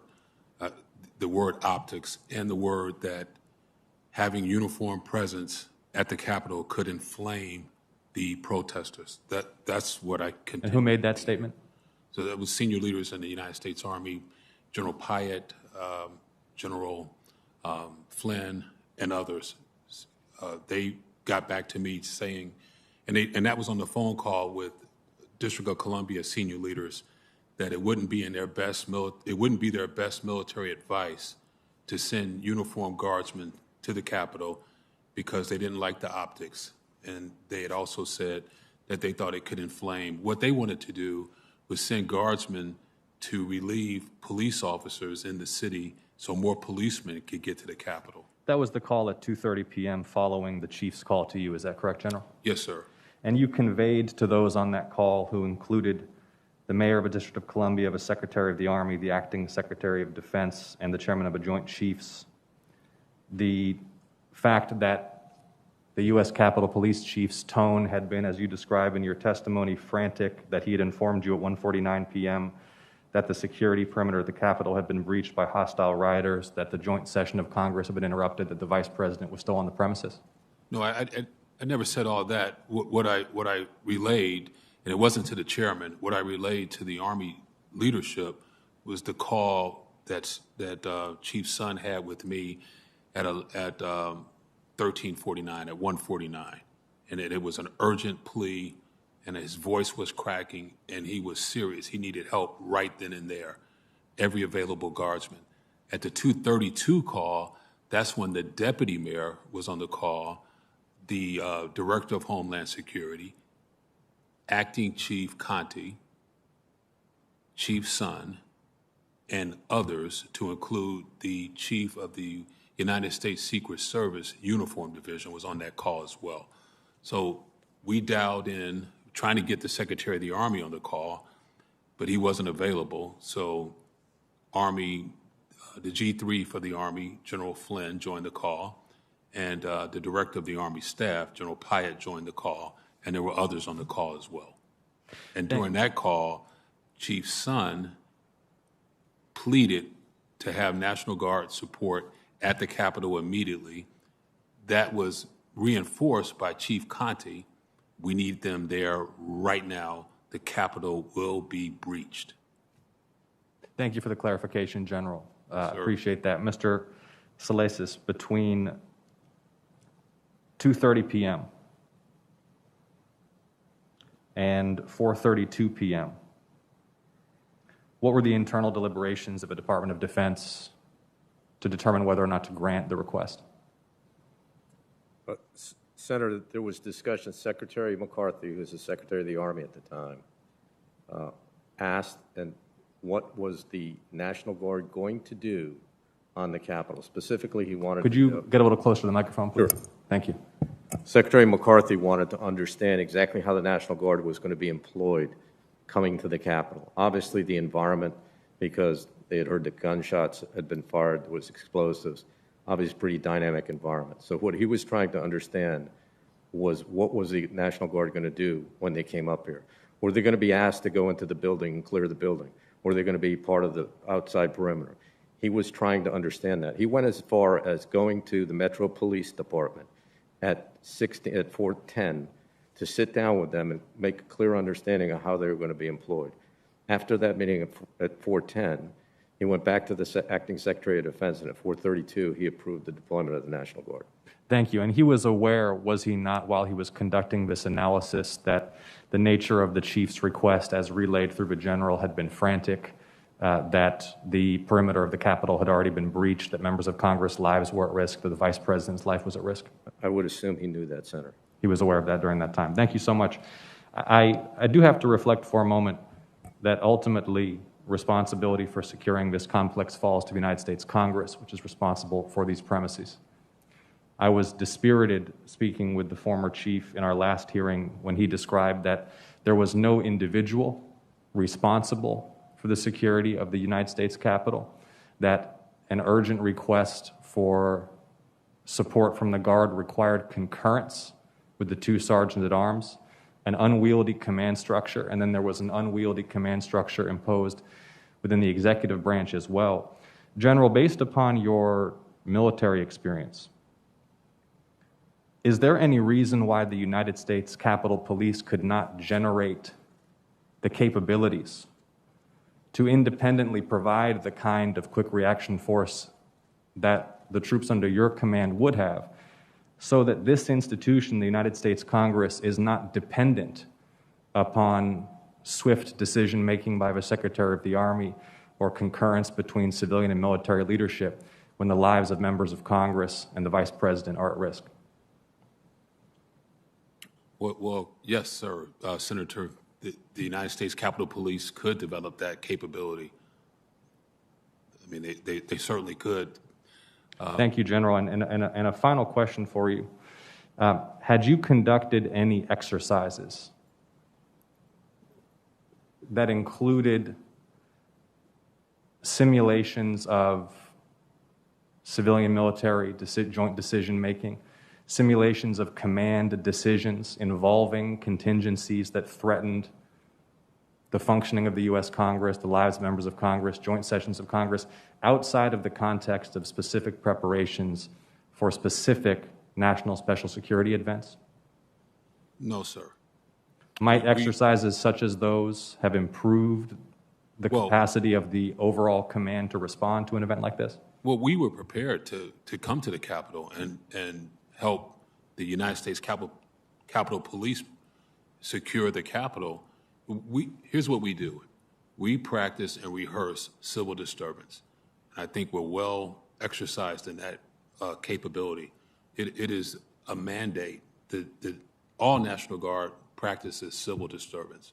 We're equipped for it, we train for it, and we're prepared to do it when called upon.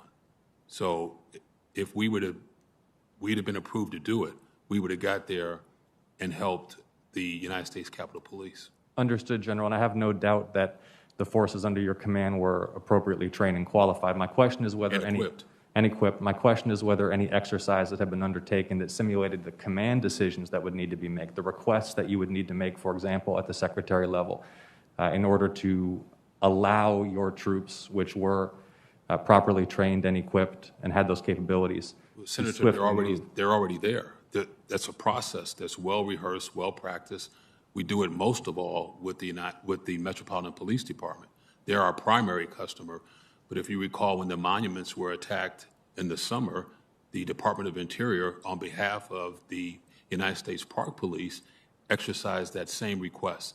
The Secretary of Defense authorized the District of Columbia National Guard to respond to monuments in the city and help the Park Police protect those monuments. Thank you, General. It's the same process. Thank you for your testimony. Thank you. Thank you, Madam Chair. Thank you, Senator. Senator Paul, you're recognized for your questions. I think there's a danger in analyzing this of spending too much time on January 6th and not enough time on the days and weeks and months leading up to this.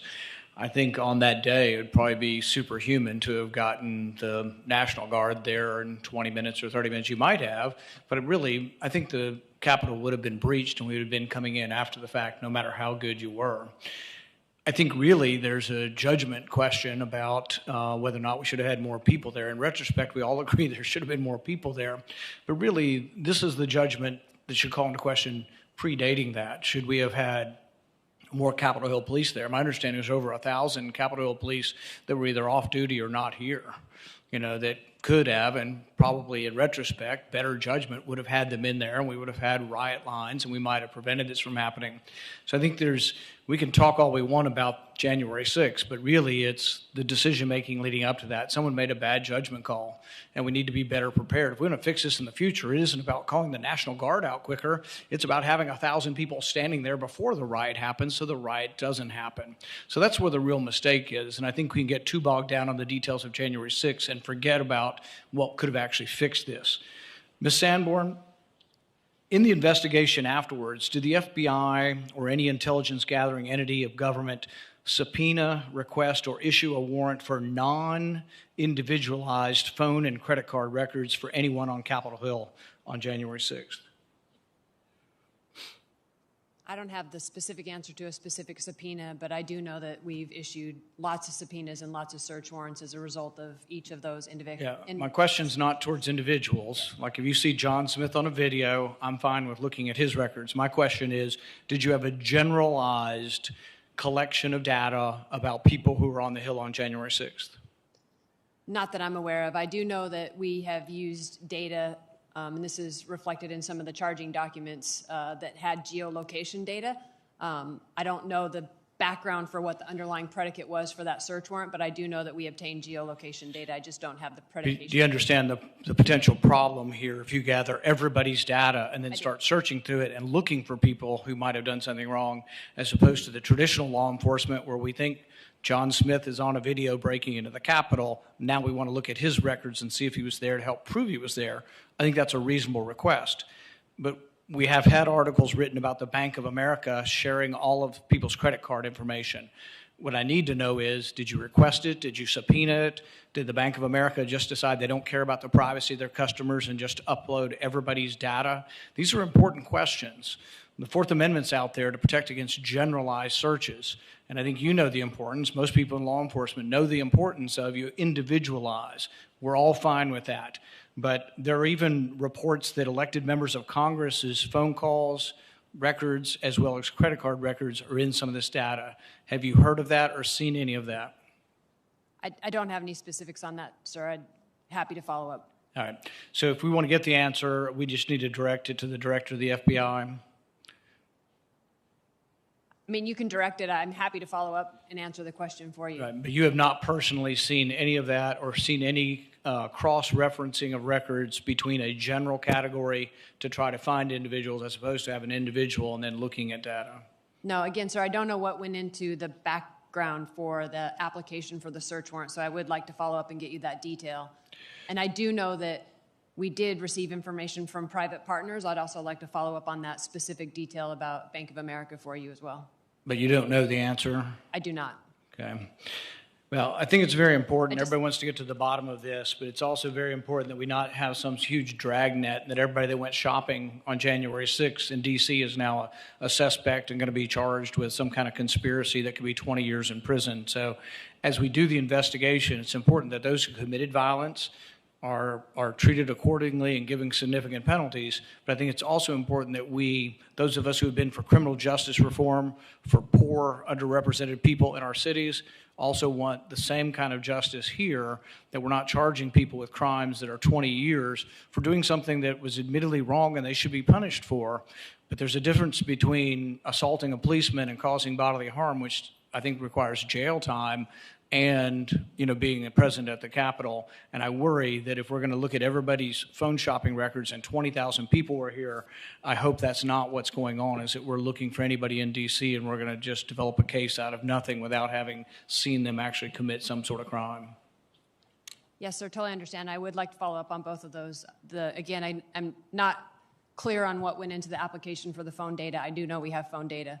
I am aware of the Bank of America situation and would like to follow up in detail with you on that. And my suspicion is it was got in a generalized way because we have very little concern for individual privacy anymore, and the warrant requirements and some of the court precedents allow the FBI to gather this. It's just something I object to, but gathering things in a large way, not specific to an individual, not specific to probable cause, and not specific to someone alleged to have found a crime, but more a dragnet of, hey, let's just look at all the phone data on Capitol Hill. And I want you to know that there are at least some of us in this country who don't like that.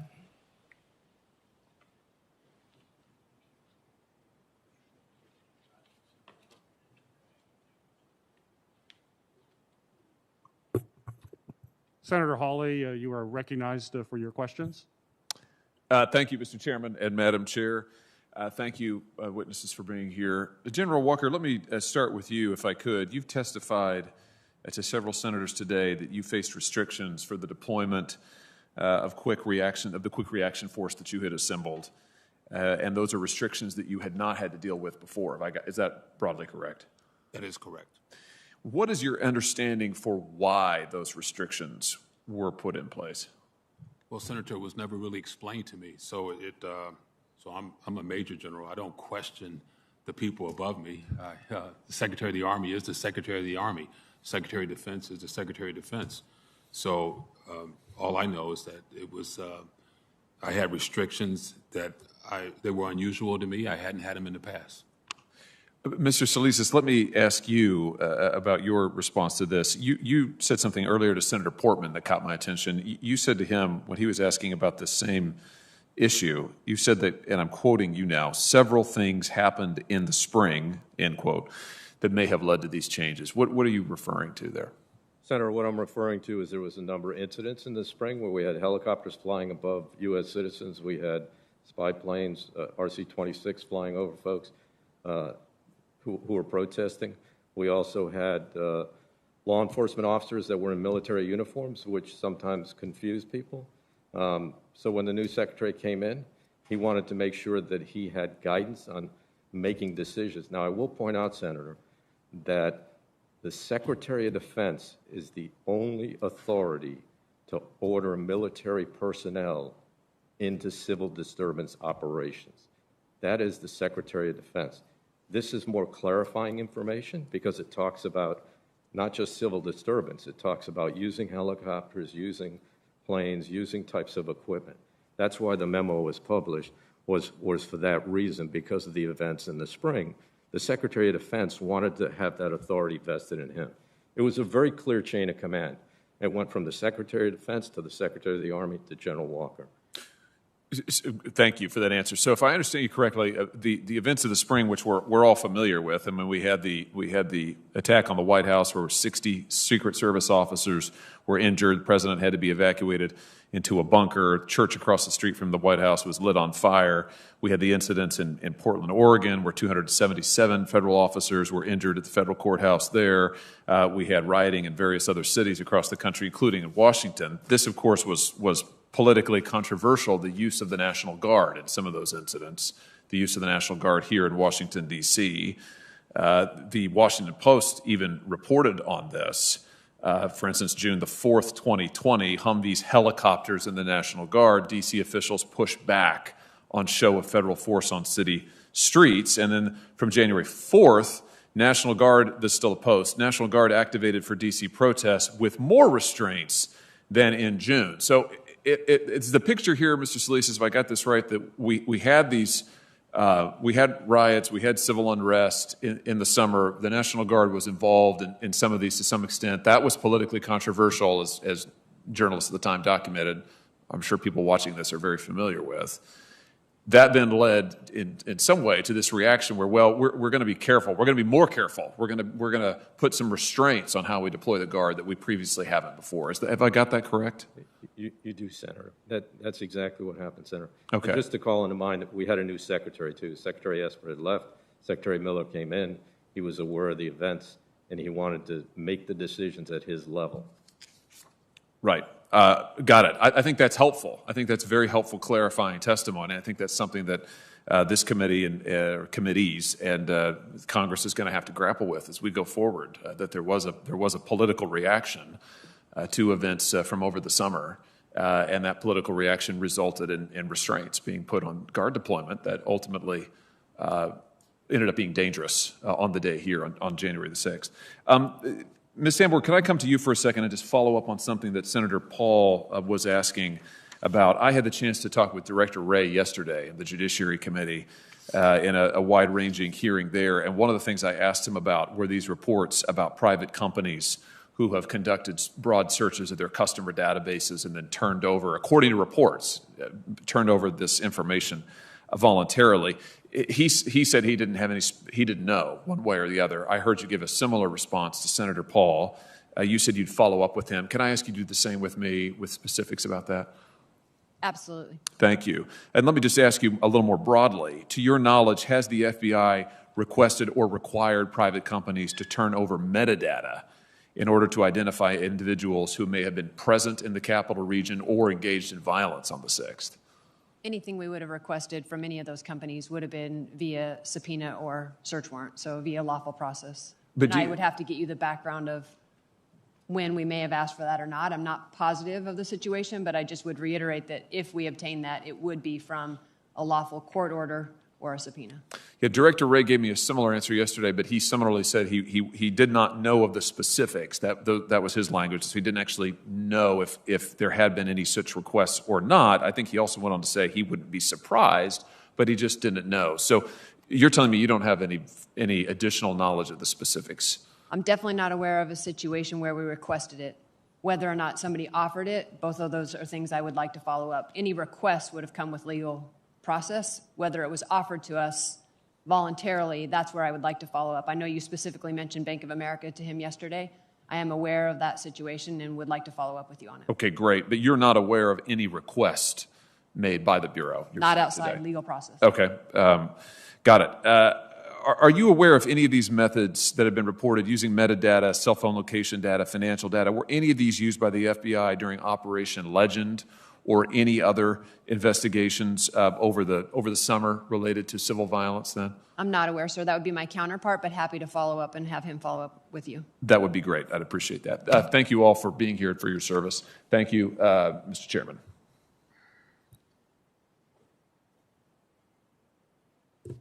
Senator Cruz from the Rules Committee. Thank you, Madam Chair. Thank you to each of the witnesses for being here. Thank you for your service helping keep this country safe. As we look back on the terror attack that played out in the Capitol on January 6th, it is apparent that far more should have been done to keep the Capitol safe and to stop the attack beforehand. There were multiple factors that led to that not being done and to there not being a sufficient law enforcement presence to prevent violent criminals from carrying out that terror attack. On January 5th, the day before the attack, D.C. Mayor Muriel Bowser sent out a tweet. That tweet read, "To be clear, the District of Columbia is not requesting other federal law enforcement personnel and discourages any additional deployment without immediate notification to and consultation with MPD if such plans are underway." And the tweet that she sent attached a letter that she sent to the Department of Justice and the Department of Defense. That letter, in turn, read as follows: "As the law enforcement agency charged with protecting residents and visitors throughout the District of Columbia, the Metropolitan Police Department is prepared for this week's First Amendment activities. MPD has coordinated with its federal partners, namely the U.S. Park Police, U.S. Capitol Police, and U.S. Secret Service, all of whom regularly have uniformed personnel protecting federal assets in the District of Columbia. This week, MPD has additional logistical support of unarmed members of the D.C. National Guard who will work at the direction of and in coordination with MPD. The District of Columbia government has not requested personnel from any other federal law enforcement agencies. To avoid confusion, we ask that any request for additional assistance be coordinated using the same process and procedures. We are mindful that in 2020, MPD was expected to perform the demanding tasks of policing large crowds while working around unidentifiable personnel deployed in the District of Columbia without proper coordination. Unidentifiable personnel, in many cases armed, cause confusion among residents and visitors and could become a national security threat, in no way for MPD and federal law enforcement to decipher armed groups. To be clear, the District of Columbia is not requesting other federal law enforcement personnel and discourages any additional deployment without immediate notification to and consultation with MPD if such plans are underway. The protections of persons and property is our utmost concern and responsibility. MPD is well trained and prepared to lead the law enforcement coordination and response to allow for the peaceful demonstration of First Amendment rights in the District of Columbia. Signed, Muriel Bowser, Mayor. So in hindsight, that letter seems incredibly ill-advised. Now, hindsight is always 20/20. But to what extent did the District of Columbia's explicitly asking for no additional federal personnel impact the decision-making of your respective agencies? Senator, I'll go first. In my oral statement this morning, I mentioned that letter because It did. It was a communications that they were looking for no more support. On top of that, Senator, we also contacted all the federal law enforcement organizations, Secret Service, Park Police, Marshals, FBI, and Capitol Police over the weekend of the 2nd and 3rd of January, just to make sure that the Department of Defense, if additional support was going to be needed, that we would obviously provide that support. We did that over the weekend. Then we received that letter on the 5th, and based on that, it was clear that there was no additional support needed for our law enforcement partners or the city, the district, rather. Well, let me follow up on that, Mr. Salasis. Mr. Sund, who testified before the Senate last week, said that he had requested the support of the D.C. National Guard on January 6th, but that the Army Secretary denied his request, saying, quote, "I don't like the visual of the National Guard standing a line with the Capitol in the background." Is that accurate? Senator, I'm not aware of the Secretary of the Army talking to Chief Sund about the D.C. National Guard in the Capitol. It's been reported by others that there were other folks that made that contention to the D.C., the Capitol Police, but I'm not aware of the Secretary of the Army doing that. In fact, nobody in the chain of command disapproved the request on the 6th of January from the Capitol Police. Nobody disapproved that. So the various authorizing memoranda from January 4th and January 5th suggest that the National Guard was significantly restricted on the 6th. While Ryan McCarthy, the former Secretary of the Army, approved the D.C. National Guard to support MPD in some ways, he expressly withheld authority to employ the Quick Reaction Force, and he lacked authority to authorize the issuance of weapons and riot gear, among other things. Could you please explain what you understand to be the restrictions placed on the Guard?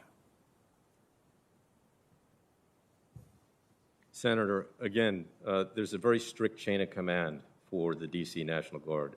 It runs from the Secretary of Defense to the Secretary of the Army to the D.C. Guard Commanding General Walker. Anytime the military is going to deploy to civil disturbance operations, it requires the Secretary of Defense's approval. The memos that were published on the 4th of January and respectively on the 5th of January, those were to provide additional guidance to, number one, the memo on the 4th from the Secretary of Defense to the Secretary of the Army. He wanted to make decisions if the National Guard was going to be employed in any kind of operation that required helicopters, bayonets, the things that are on the letter. Subsequently, the Secretary of the Army published the memo on the 5th stating that this is how he expected the D.C. National Guard to be employed at the traffic stops, the metro stations, and if the QRF that was positioned at Andrews Air Force Base was going to be used, he wanted to understand exactly how that was going to be used through a concept of operations. That's what those documents said. And General Walker, could you answer the same question, and in particular, whether you had the authority to employ a quick reaction force prior to the January 6th, and would that have potentially made a difference on January 6th if you had been able to do so? So, Senator Cruz, I would have had that authority prior to January 6th to employ, direct a quick reaction force. So the Secretary of Defense, his letter authorizes me to use the quick reaction force, and it says only as a last resort, where the Secretary of the Army, his direction to me withholds the authority to use the quick reaction force, and he will only authorize that and only after he has a concept of operations sent to him, a CONOP sent to him. So that was restriction that was unusual to me. I had never seen that before. And Madam Chair, I would ask unanimous consent that both the tweet and the letter from D.C. Mayor Muriel Bowser be entered into the record. Without objection, it will be entered in the record.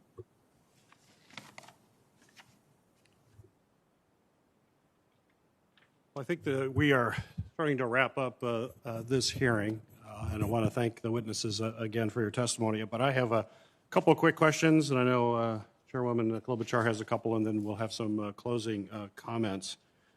I guess I'll start with these two questions in the preface. I'm going to start these questions where I started my questions initially, with the events that happened in the summer of 2020, where authorization happened very quickly for the National Guard. There was no delay. You were immediately deployed, General Walker, and yet it happened differently prior to on January 6th.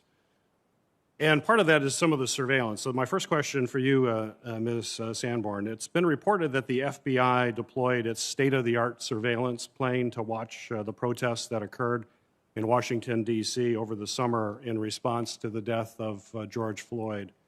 How do you explain the difference in how the FBI responded to the Black Lives Matter protest compared to the pro-Trump protest?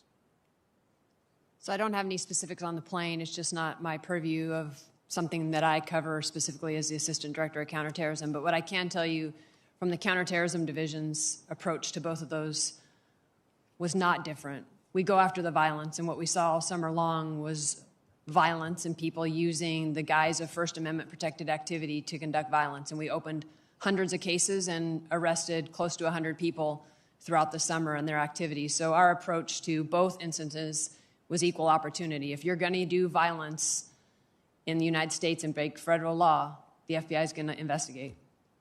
Well, certainly, and I understand that, and you should. There's no quarrel there. Where would we get the answer on the use of a surveillance plane versus not on January 6th, but on other occasions across the country? Yeah, I'll take the question back, and I think it would be best posed for our critical incident response group, but definitely I'll find somebody that can follow up with you. I appreciate that. General Walker, you were also asked by someone on the panel about the helicopter and in relation to January 6th, and you said that's not normally something we would use, and I believe, I don't want to mischaracterize, you said it wouldn't be necessary, but that's what I did get from it is that it's not normally used. And yet it was used in the summer protest. Why was it used there and not on January 6th? Was there a difference of circumstances? How do we explain that difference? So it is my understanding, so one of my deputy commanding generals put the helicopter up. Ultimately, it's still me. But the request was made to get, I believe the request was to be able to observe and report the crowd size. It was at night, that night, versus a daytime operation. And so that's why the helicopter was there. I just want to correct the record regarding the RC-26 that was mentioned. The District of Columbia National Guard never requested an RC-26 fly over the District of Columbia. So the difference between the summer and January 6th was the Secretary of the Army was right next to me for days at a time. When it came time to respond to the White House, the Secretary of the Army was with me. The monuments, the Secretary of the Army was with me. He either came to my headquarters, he rode in the car with me, or I rode in the car with him. I was present when he called the Secretary of Defense and the Attorney General to request approval for a request that the city made. So the city wanted us to conduct additional traffic control points, blocking vehicles. The Secretary gave me a verbal and then contacted the Secretary of Defense and the Attorney General, and it was done. So those are just some of the differences that occurred. And I didn't have the Secretary of the Army with me on January 6th. Well, the Secretary was with you during the summer. Those were large gatherings. All the evidence pointed that this was going to be a very large gathering, and we know that based on social media, that the Capitol and members of Congress was going to be a target. Is there a reason that you know of that the Secretary of Army was unable to be with you on that day? I don't, but the Secretary of the Army is the Secretary of the entire Army, so I don't know what else was going on throughout the Army. We're globally deployed. I do not know why he was not with me on January 6th, as he was during the summer. Very good. Ms. Sanborn, finally, and I'll wrap up here. Ms. Sanborn, could you please commit that in the future, the FBI will provide any threat reporting, even if it's not yet corroborated or fully analyzed, relating to the security of the Capitol to the U.S. Capitol Police, both Sergeant of Arms and congressional and committee leadership. I believe I can do that, sir. Yes. Great. Thank you. Very good. Thank you all. And I know it's been a long day and you probably want some lunch. I really appreciate your patience today. I wanted to end with some ideas and constructive ideas, which is why we're doing this hearing, and how we can best do that. And any of you can take this, but this is just based on all of the experience you've had. We have a unique situation here at the Capitol where the chief is reporting to this police review board. General Walker may be most familiar with it, but they're reporting to the sergeant at arms, the two sergeants of arms, and the architect of the Capitol. It's three of them. And in fact, just today, Senator Schumer announced a new sergeant at arms, Karen Gibson, while you guys were sitting there. And so there is something about the structure which may work for requesting resources or making decisions, but certainly didn't work in this context where the chief, the then Chief Sund, was leading up to it, asking them, probably not able to do exactly what he may have wanted to do at the time. And then the most ridiculous of situations during the insurrection is actually calling them for their advice and authority while they are individually guarding the members and safely getting them to other places in this crisis situation. And just your views on whether or not that is an ideal situation. This is called a softball, General Walker. That is whether or not this is a ideal situation, and maybe Ms. Sanborn for trying to make decisions in a crisis as we look at changes that we can suggest and make here at the Capitol. So the Sergeant of Arms, both of them, were briefed by me personally in 2018 on what it takes to request District of Columbia National Guard support. Mm-hmm. I sat down with both Sergeant of Arms, myself and Brigadier General Dean and others in their office and explained the six-step process and left them with a PowerPoint presentation. I also briefed Chief Sund and his predecessor. I had them come to the Armory and explain in detail what it takes if you ever need District of Columbia National Guard support. What I think might be helpful in the future is that is practice, that when you come up with an event, will we need District of Columbia National Guard support? You pick a day and say, and then we exercise it. Mm-hmm. And then have the District of Columbia National Guard actually come out in an exercise. Here's where we would go. Here's how we would support the United States Capitol Police. Mm-hmm. But both sergeants of arms understood what it takes to request District of Columbia National Guard support. Mm-hmm. Mr. Salas, do you want to add anything to that? Thank you, Senator. Yes, I do. I work on a regular basis with the Capitol Police Board. I just met with the new team on Monday, in fact. The challenge, quite candidly, is in contingency operations and contingency events, there really needs to be one person in charge making decisions. Mm-hmm. To have four people that have to either agree or come together and have the same, I just don't think it's a very workable solution. I also deal with all the Capitol Police requests that come to the Defense Department. Normally, we get the request actually at the last minute most of the time because it takes all four of them to sign the document to give us the request. For example, right now we have the National Guard on the Capitol today. It's supposed to end on the 12th. We're trying to figure out with the Capitol Police Board what's going to happen after the 12th. We need an answer in the Defense Department so that we understand. Exactly. So the Secretary can review and make a decision on how that support will either be continued or adjusted. Mm-hmm. Very good.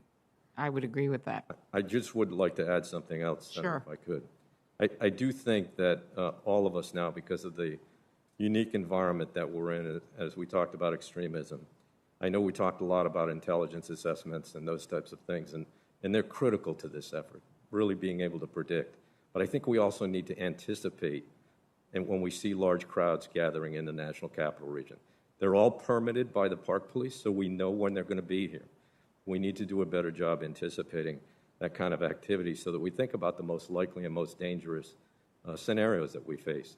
With that, we need to plan together, we need to train together, we need to exercise together, and we need to have an integrated security plan here for the NCR.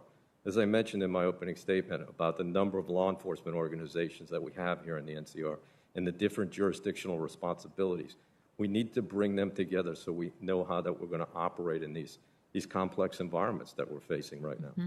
And then we need to understand the critical capabilities that each of us can bring to that. And we need to make sure that we have prearranged agreements to provide those capabilities in a timely fashion. Mm-hmm. The challenge is when you start from zero and you're faced with the challenges that we were faced on the 6th collectively, that's a very difficult position to start from. So exactly. I think if we work at some of those things, I think we can be much more effective. And the Department of Defense really looks forward to working with people on that. Yes, and I had a very good meeting with the head of the Joint Chiefs. He actually gave one of the highest civilian honors to one of our heroes here, and I was able to talk with him about this. And I think that this is a moment. I thought that that Ms. Sandberg said it best when she said she's always learned and improved, and it's hard to do that in an environment like this, and I know it's not easy. We ask these questions, especially when people think, well, yeah, okay, maybe we messed up this part of it, but how about those guys? But we know there's things that can be done better, and so I really appreciate that. I don't know if the two of you want to add anything to my question, and that'll be it for me. Nothing to add, ma'am. Okay. No, Ms. nothing. Moza? Okay, very good. Well, once again, I'd like to thank our witnesses for joining us here today. This was a very long hearing. I appreciate your perseverance and dealing with certainly a number of very tough questions, and we all appreciate your answers. There's no question from what I've been hearing over these last two hearings is that there was serious breakdowns in our intelligence gathering and security planning that resulted in significant violence right here on the Capitol grounds. The 3-hour and 19-minute delay in authorizing the deployment of the National Guard to respond to the Capitol to quell the violence was one that left police, members of Congress, staff, and the public in danger and is, without question, completely unacceptable. The breakdown in communication and the chain of command within the Department of Defense that contributed to this delay, a stark difference from the Department of Defense's response during the summer protest, is concerning and should never, ever happen again. I remain concerned that our national security agencies are simply not adequately focused on domestic terrorism, which we all agree is the #1 terrorist threat to our homeland. The potential for violence was well known and widely disseminated all across social media platforms in the days leading up to January 6th. Yet the very agencies responsible for monitoring and evaluating those threats failed to utilize every investigative tool to gather the readily available intelligence warnings of violence and have failed to assess this intelligence. The intelligence community's failure directly contributed to the law enforcement's inadequate preparation on January 6th. And I understand the FBI and the DHS's commitment today to doing better in their intelligence collection and monitoring this threat, which I appreciate it. But we need to actually see these improvements. It has to be demonstrated in a meaningful way. It's not enough for agencies to simply promise to do better. Congress must make reforming our counterterrorism efforts a top priority. We need to take a hard look at reforming the DHS Office of Intelligence and Analysis and requiring both DHS and FBI to provide more concrete information to law enforcement so that they can take actions to protect our communities from this violent and deadly threat. Following today's hearing, I'll continue my investigation and will continue to interview other officials and experts as we work towards additional problems and potential solutions. And I'm committed to working with my colleagues on both sides of the aisle, across multiple committees, to ensure that we're setting policy that will provide the foundation for our national security agencies and treat domestic violence threat with the seriousness that it certainly warrants and help protect Americans all across our country. So that, I close, and thank you again, Chairwoman Klobuchar, for working with me on this hearing today. Well, thank you very much, Chairman Peters, and I also thank our ranking members Blunt and Portman. We have done every part of this hearing together and agreed on witnesses and agreed on how we were going to proceed. We felt that was very, very important. This is a political environment enough without politicizing this, and we have tried our best to be constructive. Now we've had 2 hearings, and we all know we've had some consensus on many things. We've had consensus from our witnesses that there is significant evidence that there was an element of this that was planned and coordinated involving white supremacists and violent extremists, people intent on doing damage, not only just to this building, as we were reminded as we stood on the inaugural stage with now President Biden with still spray paint at the bottom of the columns and still surrounded by what had just happened there only 2 weeks before. They were intent not just on destroying the physical building that we work in, but also our democracy that brought us to that moment. And as an aside, I really was proud of the work that Senator Blunt did in planning that inauguration, but also the work we did that night when at 4 in the morning, it was just the 2 of us and Vice President Pence walking with 2 young pages that had the mahogany box with the remaining ballots in it to go over to the House. People were doing their jobs, just as you do your jobs. And so, as I said earlier, I thought this was best summed up by Ms. Sandberg when she talked about their after actions. When they look at, as I know I did when I was a prosecutor, sometimes with law enforcement, sometimes about cases, sometimes about why a domestic violence case, I mean domestic violence as in the home, got to the point that it did, and we would look back at decisions that had been made. Now, back then, we could do it in rooms just with ourselves, and that's a lot easier than this, and I'm sure you're doing that in your own agencies. But we have a public duty of oversight and a public duty to get this information out, and sometimes around this place, the only way we can get the change and maybe the resources that you need, Ms. Sandberg, that Director Ray was talking about, or the work that you were talking about, the man with the hardest name at this hearing, Salesis, that you were talking about to be able to bring people together that we need to for the planning ahead of time so we don't get to that moment of chaos, not only chaos at the Capitol, but chaos that, of course, General Walker encountered when he was trying to get a decision that day. And so a lot of this is stepping back, planning ahead. I personally think that it's been very difficult during the pandemic for people to meet like they used to meet when they were planning ahead. And thankfully, with the recent announcements we've had, we hope to be through that so people can once again be meeting face-to-face and across jurisdictions. I think that would make a difference. As we look at the changes, which Chairman Peter so well laid out, I think additional ones, again, which I keep harping on, is that the Capitol, the police board. I just think, having been in law enforcement myself, this is just a recipe for disaster to have crisis decisions made by a group of people on the scene or even leading up to it.